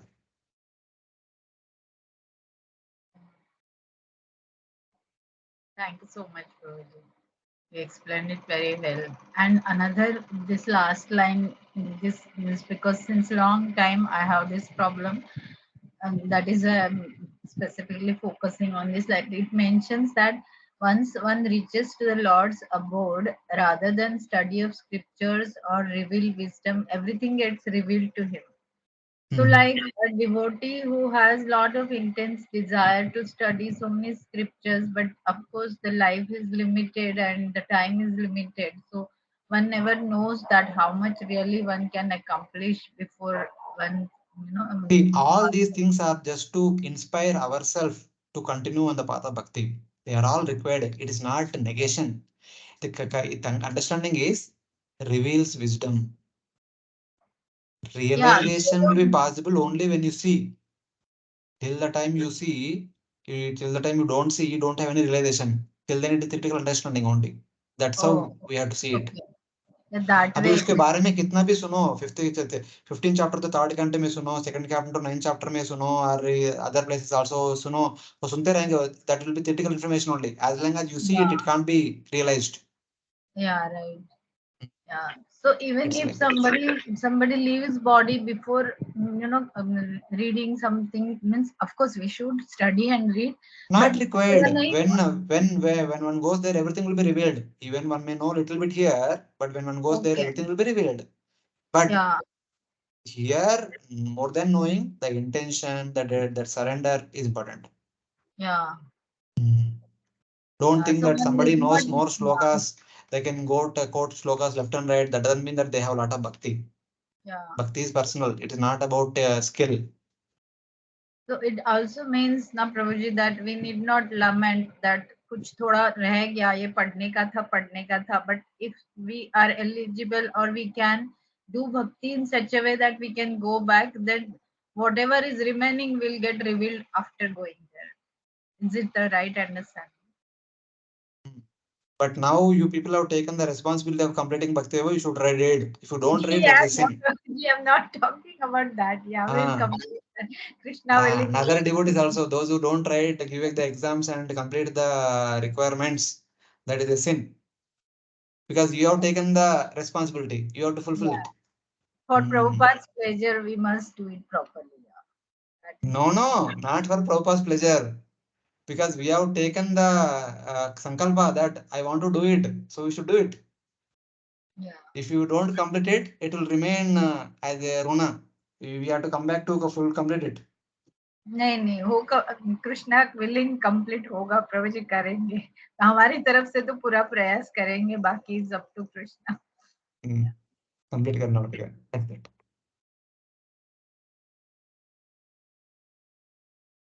No, this is just to inspire all of you. Those devotees who have not completed fourth canto should complete. It's like that. So next verse, please read the translation. Hare Krishna, time ho gaya. Jaldi. Dear Lord, all the great sages who are thoughtful and saintly persons incessantly recount your spiritual qualities. These sages have already burned up all the unlimited dirty things and by the fire of knowledge strengthened their detachment from the material world. Thus they have attained your qualities and are self-satisfied. Yet, even for those who feel spiritual bliss in chanting your attributes, your personal presence is very rare. So when they said that we don't have any desire, but even though we don't have any desire, we had your darshan, we are completely satisfied. Swamin Kutrathosmi Varana Yache, and then they are continuing. O Lord, whose qualities are recited repeatedly by the great sages in all the Vedic literatures. Your qualities, which bring about the highest bliss, are the subject of discussion for the great sages and great devotees who have burned by all contamination. Okay, are all subject discussion for the sages who have burned by all contamination by the fire of knowledge and detachment, and who find enjoyment in you through their individual moods of love directed to you. So the great sages of the past, their only happiness is to hear and discuss your qualities. And that hearing and discussing your Krishna, your qualities and attributes, burn away their sinful code contaminations. And now they are able to experience pure bliss by discussing about you, according to their mood, according to their bhava. So this is the nature of the great devotees. This is what they say. Foolish person think that they should pray for things other than seeing you, though seeing you is very rare. The people in general, they come to temple and they close their eyes and fold their hands and palms. They say, so my dear Lord, मुझे ये चाहिए, वो चाहिए. आपके लिए अभी इतना हुंडी में डाल रहा हूँ. ये पूरा होने के बाद आके इतना हुंडी में डालता हूँ. They kind of pray for something. But the great devotees don't pray for anything material. They simply pray for the opportunity to hear and discuss Krishna Katha, opportunity to serve the Lord in person. That's all, nothing more than that. This is the theme of the fourth canto. Even though Lord was standing in front of Dhruva Maharaj, Purtu Maharaj, Prachetas, they were asking, the Lord, we are not yet purified completely. For us to get purified completely, we need association of devotees wherein we can hear Krishna Katha. So that is what. That is the because in Krishna Katha they will able to experience the real bliss. Yatridante katam rushta tushnaya pasamo yata Nirvaira etra bhuteshu nodvego etra kashana. Prabhupada writes, at least while hearing Krishna Katha, one does not experience these material traits. Yatra idyante katham brushta. The devotees worship the Supreme Lord by discussing about Krishna. Krishnaya prasamoyata. During that time, the material Krishna will be completely controlled. At least while Bhagavatam class was going on, if someone is observed completely, one does not hanker for material desires. Krishnaya prasamoyata. Nirvaira. At least during the class time, one does not have any envious feelings towards anyone. Because we continuously hear, Mama Vamsho, Jiva Loke, Jiva Bhut Sanatana, every living entity is part and parcel of Supreme Lord, everyone is part of Supreme Lord again and again. So we don't feel envious towards anybody. Now Udvega Etarkashana, there is no Udrega, what will happen tomorrow, what will happen next. There at least we understand that Lord is in control, Lord is our father, Lord is our mother, he will take care of us. At least during the Bhagavatam Katha, we understand that. So I am not the controller, but Lord is the controller. So he will take care of me. But after coming out of the Bhagavatam class, we may become normal again. I am supposed to do everything. I am supposed to take care and this and that. So it's like that. So the devotees who have properly understood, they did not pray for anything material. They only pray for the opportunity to serve the Lord or the opportunity to hear about the Lord. One of these two. But ordinary people will ask for benedictions, but the wise do not think like this.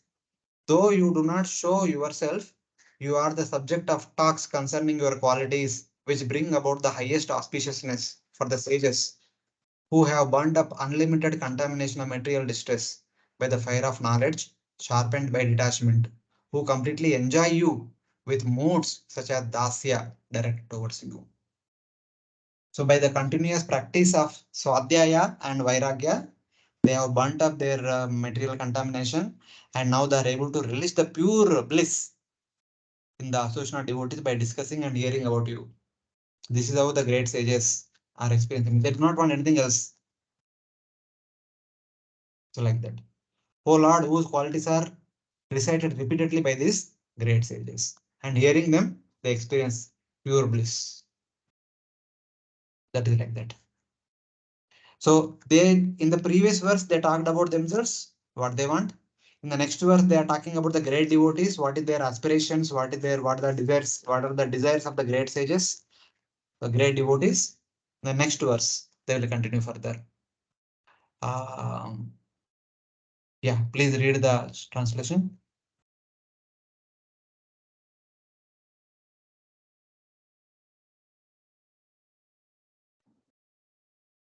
Dear Lord, we may not be able to remember your name, form, and qualities due to stumbling, hunger, falling down, yawning, or being in a miserable disease condition at the time of death when there is high fever. We therefore pray unto you, O Lord, for you are very affectionate to your devotees. Please help us remember you and utter your holy names, attributes, and activities, which can dispel all the reactions of our sinful lives.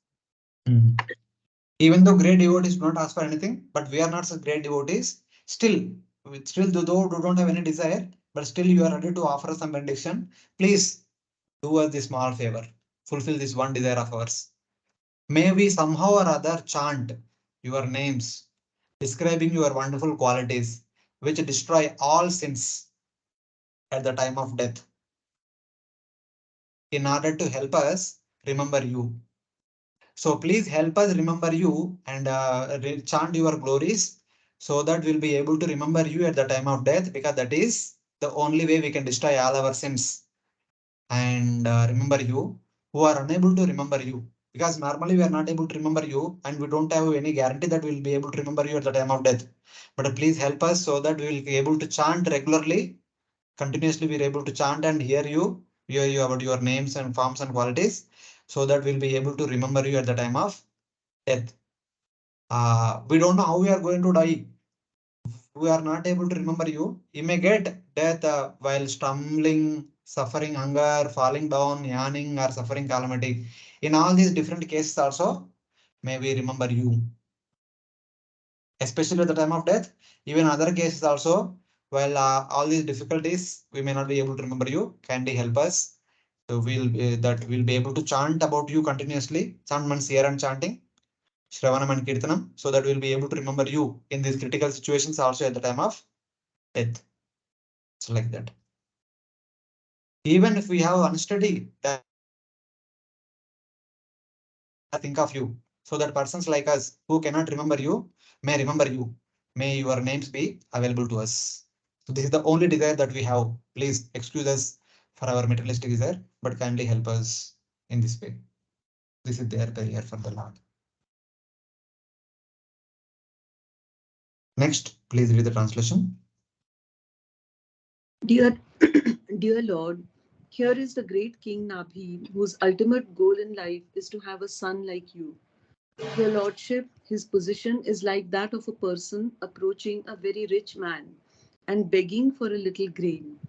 Maharaj Nabhi is so desirous of having a son that he is worshipping you for a son, although you can offer him any exalted position, including elevation to the heavenly planets or liberation back to Godhead. Yeah. So as far as we are concerned, that is, but the sponsor of this yajna is King. King had a desire. Kindly listen about his desire. However, this king desiring a son is worshipping you, who can give all benedictions such as Sarga or Apavarga. Sarga Apavarga Yo Api. Since he desires to have a son, he is like a poor man pursuing a wealthy man for a few empty years. So, my dear Lord, though you can offer Sarga, Apavarga, everything that one can think of, but this king has only small desire. He want to have a son. Here they say that he has simple ordinary desire that he want to have a son. Quote unquote, what kind of son he wants? Bhavadrusham, a son exactly like you. This they did not say loud voice. Silently they say that you want to have a son like you. A simple ordinary desire. It is like he is asking you like a son is like approaching a death, wealthy person asking for a empty husk. That empty husk is like rice paddy is there, na? Rice grain you remove and whatever the outer covering remains. Asking for that. So something like that. This is how. Hare Krishna, Prabhu. Yes, Vintage. Prabhuji, Yeah. previously you had said that the king was performing yajna so that he could leave a legacy who will take care of the kingdom and establish dharma and follow the religious principles and all those things. So that, he can have a good legacy and do it. So that was a noble desire, isn't it? It is Yeah, to see yes. that the citizens perform devotional service. But then Yes. why it is called fruitive activity here by this thing?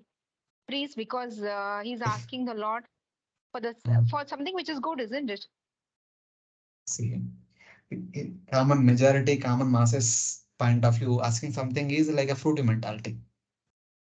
See, this is the etiquette you are missing. Asking something is not wrong. But while asking, one should portray oneself that I'm full of desires, I'm a highly materialistic person, have a lot of desires. Lord, please, you are the only hope. Please do something. Please fulfill this. Nee, but his desire was for the welfare of the people, no, not for a selfish See, purpose, that's isn't it? what I'm saying. It is bona fide. Everything is right. But culture does not allow you to say like that. It is, I mean, it is bona fide that I am supposed to have a son and you are supposed to give me a son. Please give me. Is that a culture? Is that etiquette?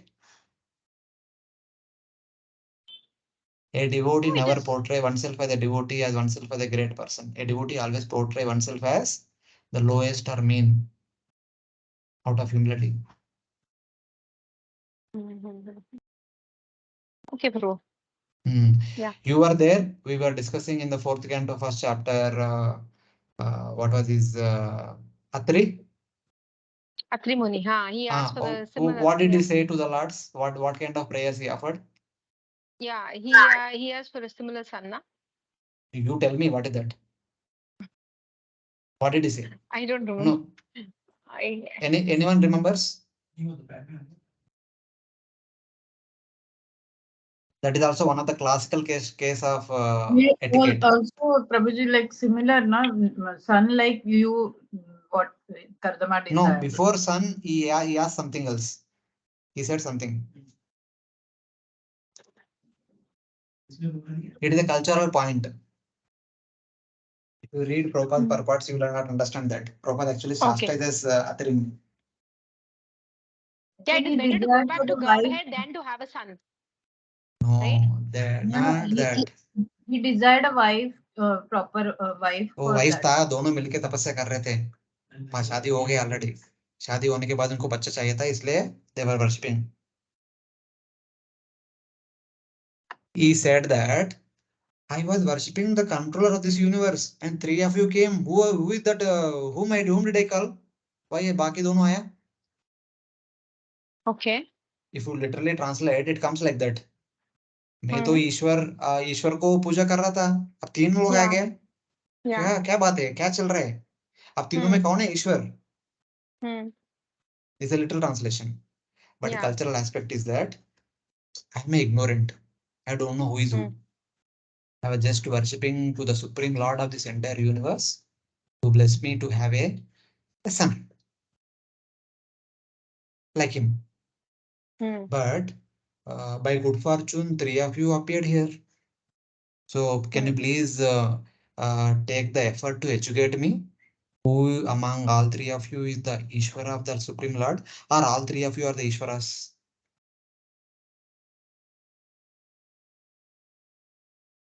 Lord Brahma did not speak anything. Lord Shiva did not speak anything. Because they are standing in front of Vishnu, they did not speak anything. Then Lord Vishnu says, actually, we three are same. We three are non-different from each other. And we three are the Ishvaras of the entire universe. And since you are prayed for the Ishvara of this world to have a son like him, and we three will appear through your wife as three sons. This is culture of etiquette from Atri Muni point of view and culture of etiquette from Lord Vishnu point of view. If Brahma speaks, Brahma would say that, okay, Lord Vishnu is the Ishvara, I am his subordinate. If Lord Shiva also speaks, he would say that Lord Vishnu is the Ishvara and I am his subordinate. Before they could speak, Lord Vishnu himself spoke. No, it is not like that. We three are same. We three are non-different from each other. We three are Ishvaras and we three will appear as your son. Triple benefit. This is culture. Okay, Prabhu. Thank you so much. गलती निकालना easy है, दूसरों का गलती निकालना easy है. नहीं, गलती नहीं है प्रभु जी. It's not about गलती. No, I'm naturally. Like we say, Yudhishthira Maharaj was required to establish dharma. So the Lord, wanted to make him the king and all those things we say. Similarly, Nabhi wanted somebody who would take up his kingdom and rule very well and see that people perform devotional service. So that is even though it is genuine desire, but the sages are telling that what can be done, we are materialistic. I mean, हमारा औकात इतना ही है. We are not pure devotees. We are not desireless. We have a desire, but because since our masters told that better worship Lord Vishnu for fulfillment of desire, we are worshipping you, and we just want to our king want to have a son. In the bracket with slow voice, and he wanted to have a son who is like you. Matlab, asking the Lord to have a son like Lord is actually the biggest desire. Yeah, that's what Prabhuji. This is more than going to Vaikuntha. If you go to Vaikuntha, we are not going to Vaikuntha. But here is asking Lord of Vaikuntha to come their home. It is much more than that. No, but Prabhupada says it's better to go back home than to ask the Lord to become your son. See, that is okay. That is for majority. Okay. This is exception. Okay. Krishna Sutapa also performed tapasya for one Chatur Yuga, one Divya Yuga. Wanted to have a son like that of the Lord. The Lord became so pleased with them. Lord said, why one? I will come as your son 3 times. First time he came as Krishna Garbha, second time he came as Vamana, third time he came as Vasudeva Krishna. It is a cultural aspect. Prabhuji, I had a doubt, in fact, other way, like means aspiring to or having the desire to have a son like a Lord. Why they are undermining it to saying that it is a very small desire. It's a very big desire. No, in fact, very supreme It is a desire. cultural aspect. It is supposed to be said like that only. They are not undermining. They are presenting it as a insignificant thing. That's what I'm saying. Why having aspiring for the Lord in whatever relationship, is it a, how can it be a insignificant desire? Means it is like insult to the Lord. See, you people are not getting. Don't take it black and white. See, when you go to a mathematics teacher, you have a math. You all of you are grown up, like students. When they go to a maths teacher, they have a complex problem. They go to teacher. They say that, sir, actually, you are well versed in mathematics. You know everything. Can you please help us understand this small problem? वो खुद का समझ में नहीं आ रहा है रात day and night he worked hard he could not solve it so he himself is an intelligent student. When he is not able to solve, he is going to teacher and telling the teacher that it is like before asking anything, we need to glorify the teacher. So you are expert in subject matter. Can you please solve this problem? I'm not able to understand this. When the teacher sees it, even for him also it is very difficult. But he was already had the glorification that you are the expert in mathematics. You know all the mathematics. Now you cannot say no. I cannot explain. So something like that. So they said, Lord, Lord, you are the fulfiller of, you wish fulfiller of all the desires. You are Varadarshaba. You are the best of all the personalities.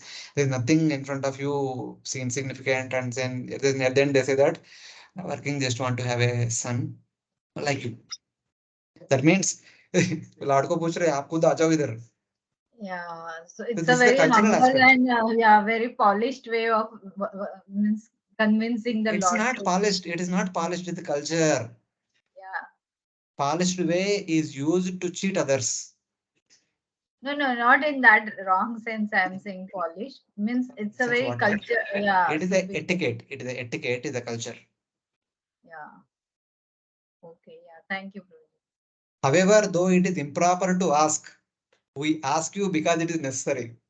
I mean, in relation to Lord, we should not ask again and again. But though it is improper, but because we are not a developed devotees, we are not still conditioned entities, so we are still asking. This saintly king, you see, who is the sponsor of the sacrifice, he has a small desire. He want to have a son. Though he can get a son by worshipping any other devatas, but he worships only you. He has undertaken a lot of efforts to worship only you because his teachers are devotees and they told him to worship you only. That's why he's coming in the line of Priyavrata and Tanapada and Swayambhu Manu. So Dhruva, all those great personalities worship you only. Since he's coming in that family lineage, he has to worship you. He's worshiping you for the purpose of fulfilling the small desire. Then Lord says that, but I can also give Swarga or Apavarga also. He can ask for that. Fearing the Lord would say this. They say that though you are the Lord of Swarga and Apavarga, fulfiller of all desires, he is fixed on begetting a son, not on liberation. This king, out of foolishness, he does not ask for liberation. He wants to have a son. That is his foolishness. Just as a man desiring some husk pursues a wealthy man.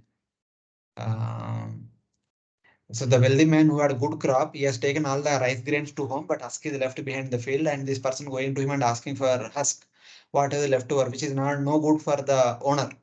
And this person is asking, please give me that husk. That is enough for me. So like that, giving a son is an ordinary thing. Can be asked to anybody. Any devata can be able to fulfill the desire. But since his family members are all worshipping Lord Vishnu only, so he also worshipping you.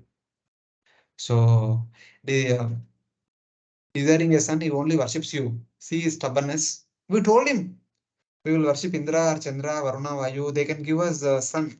But still he was stubborn. No, no, I don't want to worship anybody. I want to worship Lord Vishnu only to have a son. So please understand. Select that. It is a nice cultural way of putting forward one's desire.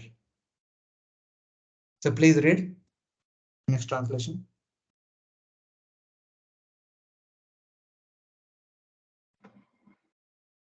Dear Lord, unless one worships the lotus feet of great devotees, one will be conquered by the illusory energy and his intelligence will be bewildered. Indeed, who has not been carried away by the waves of material enjoyment, which are like poison. Your illusory energy is unconquerable. No one can see the path of this material energy or tell how it is working. Here they're kind of what you can say, justifying their desire. Abhi, Lord, what can be done? Those who crossed the influence of three modes, they will ask for liberation, going back to Godhead. But our king is still in the three modes only. We are also still in three modes only. So what can be done? We always ask something within this material world only. Please forgive us for our offense and kindly fulfill our desire, something like that. You are free of Maya, but is there a person who does not worship the great devotees, whose intelligence is not covered by unconquerable, indiscernible Maya, and whose nature is not covered by the force of material nature, material poison? In this material world, who is not bewildered by Maya? Our king also was bewildered by Maya. Kindly forgive our offense that we have called you. By performing this yajna, and you have come and we are asking for a small petty desire, like a fool asking a big one. Like when Vamandev asked Bali Maharaj, I just want 3 paise of land. For a moment, Bali Maharaj takes it back. What is this? I'm the king of the entire 3 planetary systems. You can ask for a planet.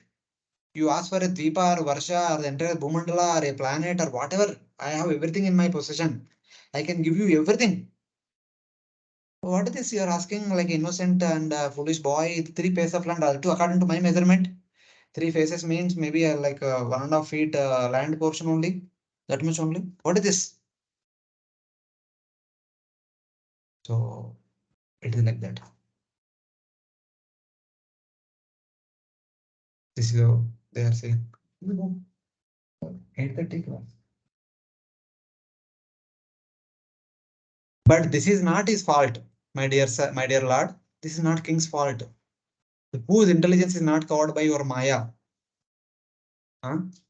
who have defeated Maya, and whose ways are not discernible and which is unconquerable. Maya of you, who have defeated Maya. Only you can defeat Maya, and who your activities are not discernible, and that Maya is unconquerable. Everyone is supposed to be subordinated to Maya in this material world. King is also one such guy. So what can be done? No one is free from Maya. He who worships the feet of the great devotees is free from Maya. And this king has not had this opportunity. We are neither great devotees nor the king had a great opportunity to serve the great devotees. So we have not become freed from Maya. So we are all under Maya only. So what best can we ask for? We all have bound by material desires. Bound by Maya, we all are possessed by material desires. So kindly fulfill this desire of ours. So like that, the Brahmanas are kind of justifying the desire of the king. It is said that, so this is a verse from 5th canto, 5th chapter, 2nd verse. Later on we'll study in the upcoming sections. Lord Rsabhadeva is speaking to his 100 sons, one of his instructions. It is said that service to saintly persons is the cause of liberation. Mas seva mahu dwaram vimuktes. Whereas association with men who associate with women is the cause of bondage. Tamodwaram yoshitam tangi sangam. The saintly persons sees no difference, peaceful, has sincere heart, and his intelligence is fixed in me. They are devoid of anger, are friendly to all, and do not see faults in others. So Masevam Dwaram Ahurumuktes Tamo Dwaram Yoshtam Sangi Sangam. Service to great devotees is the it opens the doors to Vaikuntha, and service to the men who are interested in the association of women binds one. So like that. Tamo Dwaram Yoshitam Sangi Sangam. So like that. So the qualities of the great devotees are also mentioned. Neither we nor the king, I did not have the opportunity to serve the great devotees. That's why we could not be freed from the Maya, and we are still bound by material desires. Please forgive our conditional state and kindly fulfill our this pretty desire. Something like that. Asking pardon for their offense of asking for material benediction, they conclude their praises of the Supreme Lord. And now they say finally, O performer of many activities, Adbhuta Karmara, Adbhuta Kartur, Lord of the Lords, Deva Deva, You should tolerate the offense, okay, of the persons like us who are foolish and full of material desires, and we have called you to this sacrifice since you are equal to all. So, my dear Lord, you might be busy with so many other activities, but by through the performance of this yajna, we have called you to fulfill our pretty material desire. Kindly forgive us and forgive our king. But somehow, since you are equal to all, you are compassionate to everyone. You have come all the way here, and before you leave, kindly fulfill our king's a small desire. Nothing more than that we want, like that. Oh, performer of many activities, this means though you rarely show yourself to Lord Brahma, you have shown yourself to us who are full of desires. Even for Brahma to have darshan of Lord Vishnu is very rare. But somehow by good fortune out of your cosmic mercy you have shown to us. So since you have come, kindly fulfill the small desire of our king before you leave. You should tolerate the offense of us, the priests, who have called you here because of our foolishness and material desires. Because, O Lord of Lords, you are equal to all. Even though we are filled with material desires, but you see everyone equally. Samoham Sarvabhuteshu Namedesh Sinapriya. So kindly fulfill the desire of our king. So like that, they are pleading the Lord. That is their last prayer. Then Sukadeva Goswami continues. What did the Lord do? What did the Lord say? Please read the translation. Shri Shukadev Goswami said, the priests who were even worshipped by King Nabhi, the emperor of Bharatvarsha, offered prayers in prose. Generally, they were in poetry, and bowed down at the Lord's lotus feet. The Lord of Lords, the ruler of all the demigods, was very pleased with them, and he began to speak as follows. The Supreme Lord, protector of the Devatas, thus praised by prose after being addressed by King Nabhi. King Nabhi did not say anything, but on behalf of King Nabhi, the Brahmanas spoke, and who worshipped the Supreme Lord's lotus feet, then spoke with compassion. The Supreme Lord replied to King and the Brahmanas. The Lord, thus praised by prose, addressed by King Nabhi, whose feet were worshipped by him, then spoke. Prabhuji, is there any specific reason why the prayers are offered in prose here? Because it is fifth canto. The whole fifth canto is almost in prose only. If this pastime would have come in the other cantos, it must have been in poetry. No, I don't know that why prose and all, but okay. whether they offered in the prose or where they wrote in the prose, whatever it is, but it is in prose. I don't know the reason. The only reason I can say it is in fifth canto. That is the only reason. Okay, okay. Yeah, thank you. Yeah, please read the translation. The Supreme Personality of Godhead replied, O great sages, I am certainly very pleased with your prayers. You are all truthful. You have prayed for the benediction of a son like me for King Nabhi. But this is very difficult to obtain. Since I am the Supreme Person without a second, and since no one is equal to me, another personality like me is not possible to find. In any case, because you are all qualified Brahmanas, your vibration should not prove untrue. I consider the Brahmanas who are well qualified with Brahmanical qualities to be as good as my own mouth. So the Lord replies, O sages, I have been requested by you with words that must come true. Avihata Girbihi, for a boon difficult to achieve. The Lord says that, see, all of you are Brahmanas, and Brahmanas are said to be the mouth of the Supreme Lord. When they say something, that should come true. It cannot go false. Though it is very difficult, it has to come true. They said that, I mean, king has only a pretty desire. You want to have a son in the bracket, somewhat like you. The Lord says that, आप बोल रहे थे छोटा है, इतना बड़ा के और इसके ऊपर कुछ हो ही नहीं. Though it is very difficult to achieve, but since you told you are the considered to be the mouth of the Lord, it should come true. So I will do the needful. What can be done? That King Nabi have a son similar to me. Only I am similar to myself. There is no one similar to me in this entire material and spiritual creation. Since I alone am the Lord, but the words of the Brahmanas should not be false. Since this group of exalted Brahmanas is my mouth. So Lord says like that.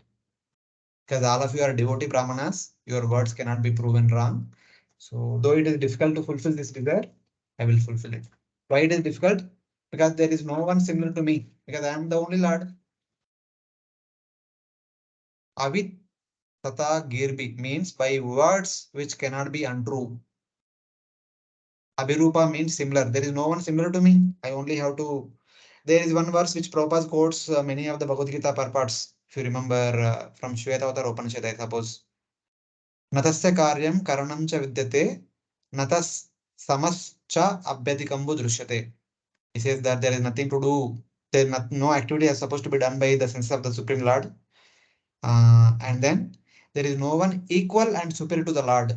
Natas samascha abhyadikambu drishyate. There is no one who is samas and abhyadikambu in this entire material and spiritual creation. So in that way, I alone am similar to myself, since I am the Lord and no one else is. This group of Brahmanas who are like the Devatas among the Brahmanas is my mouth. So Lord says that you Brahmanas are devoted Brahmanas. You are like the great Devatas. So you are, how can your words, in generally Brahmanas words should never go untrue. But you are special Brahmanas, special devotee Brahmanas. How can your words go untrue? So I will fulfill. Don't worry.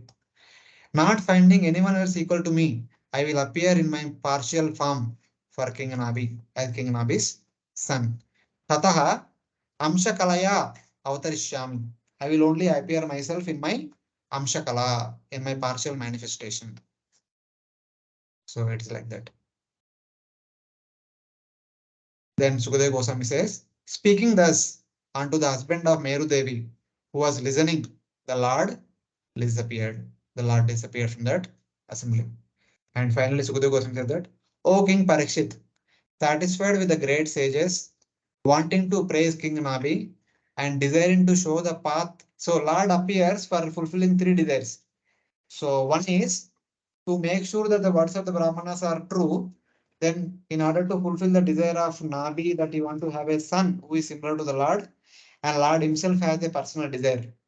That is also mentioned. So satisfied with the great sages, wanting to please the king Nabhi's desire, and desiring to show the path of the naked performance of austerity. Dharman darshayitu kamaha. Lord has the desire to show the dharma, to set an example of dharma, special dharma. What kind of dharma? That dharma of the naked performance of austerity. Vata rasananam shrama nanam. Vata rasananam ashramanam. So there is a particular ashrama, a category of sannyasis who wear no clothes and they perform severe austerities. Vata rasana means those who wear the four directions at their clothes, and a special ashramanam, a special ashrama. They are kind of sannyasis. So in order to show their dharma, who follow scriptures and remain celibate, the Lord then appeared with a body of Shuddha Sattva, Bhagavan Shuklaya Tanuva Avartana, in the womb of Meru Devi, who was situated in the inner chambers of the palace. So like that.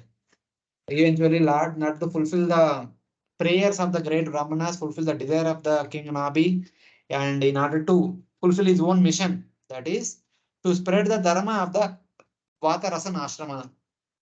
Now, so Lord appears. O Parikshit, the Lord appeared in Meru Devi, who remained in the inner chambers. He desired to show the principle of the naked mendicants. So, what kind of naked mendicants? Somebody may question. They say that children and fools are also naked. Is he coming to show the dharma of the children and fools? To qualify that, he says that they are performance of austerities. The children and the fools do not perform austerities. These are performance of austerities. But austerities are also, but atheists also perform austerities. To qualify this further, he says that they are the sages, acting with knowledge according to scriptures. Their performance of austerities are not out of scriptures. They are as per scriptures only. Who do not fall from their self, then they continue to follow celibacy. The Lord would appear with a body made up of Shuddha Sattva. Shuklaya. Shukla means pure goodness. So this is what it is. This is chapter 3 from Canto 5 about King Nabhi.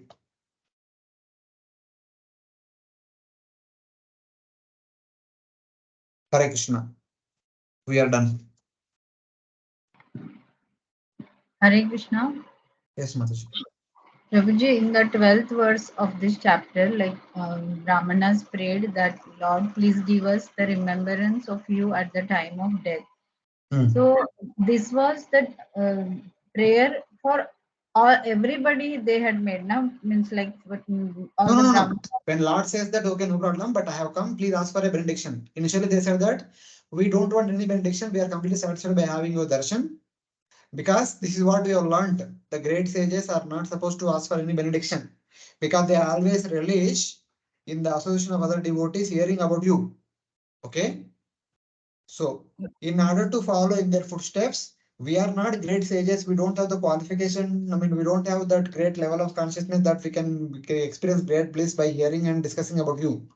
But since you are willing to offer us benediction, please give us this benediction that we'll be able to discuss and hear about you continuously so that we'll be able to remember you at the time of death as well at such kind of critical situations, falling down, stumbling, and etc. That at that times also may we be able to remember you. Okay, means for the king who performs the sacrifice or who is the main person in the offering sacrifice to the Lord, and if Lord appears, the others, the priests who are performing sacrifice for the king, they also can ask for the benediction from the Lord. They are only offering prayers, na? King is not offering any prayers. All the prayers are offered by the Brahmanas who are performing the yajna. Okay. Yeah, so right. They are asking for themselves. They are asking also for the king on behalf of. Okay. Yeah, and Prabhuji, like there was one doubt from the last chapter, like Agnidra and Purvachiti, like it is mentioned in the last part of that chapter that she, like Agnidra went back to the same planet as Purvachiti because he was thinking about her all the time when she goes back to Brahmaloka. So there was a confusion, like he was desiring for Pitruloka, right? From the beginning, he performed tapasya for that and everything. So, and Purvachiti came from Brahmaloka. Brahmaji sent her. So she went back to, and it is mentioned also that she went back to Brahmaloka and served the Brahma over there. And he went back to Pitruloka where he wanted to go. So how it is mentioned that he went back and then he could meet her again like that? No. We discussed. She came from the assembly of Brahma, not from Brahmaloka. We don't know where that assembly is there. Whether that assembly may be there in the Brahmaloka or in Pitruloka. We don't know where it is. Okay. So wherever she came from, she went back to that place. And the place where she is there, that belongs to Brahma. She is a singer or dancer in the assembly of Brahmas. That assembly belongs to Brahma. So she went back there. So it is said that, so he also, because since he lived with her for 25 Chaturyugas, there will be a lot of attachment. Their living together is not a sheer lust. It is actually dharmic living only, like husband and wife living in a dharmic way. Yeah. So there will be, what you can say, that bondage will be there. So he went there. He did not stop there only. Na? He might have gone from there to spiritual world again. Because in the very first verse it said that he ruled over the entire kingdom, all the citizens, like his father. Yeah. He is as dharmic as Priyat Maharaj. Right. So that means Brahmaji also can perform some assembly or something in Pitruloka also. It is to be understood. Yeah, he can have. See, in Pitruloka also he can have a building now. Why not? Our Birla Tatas only have buildings in every town. Hyderabad also Birla Tower is there. Jagannath Puri is there. There's Brahmaji can't have Pitruloka in one building for him. Yeah, he can. Yes. Don't go like that. Yeah, actually we are like वो बैल को लगाया होता ना आँख में वैसे we think in one direction only. So that is why the problem. Yeah, thank you, Prabhuji. Other devotees, anyone have any question? No, Prabhuji, thank you. Thank you Okay. very much. So if that is the case, we will stop the class for today and we'll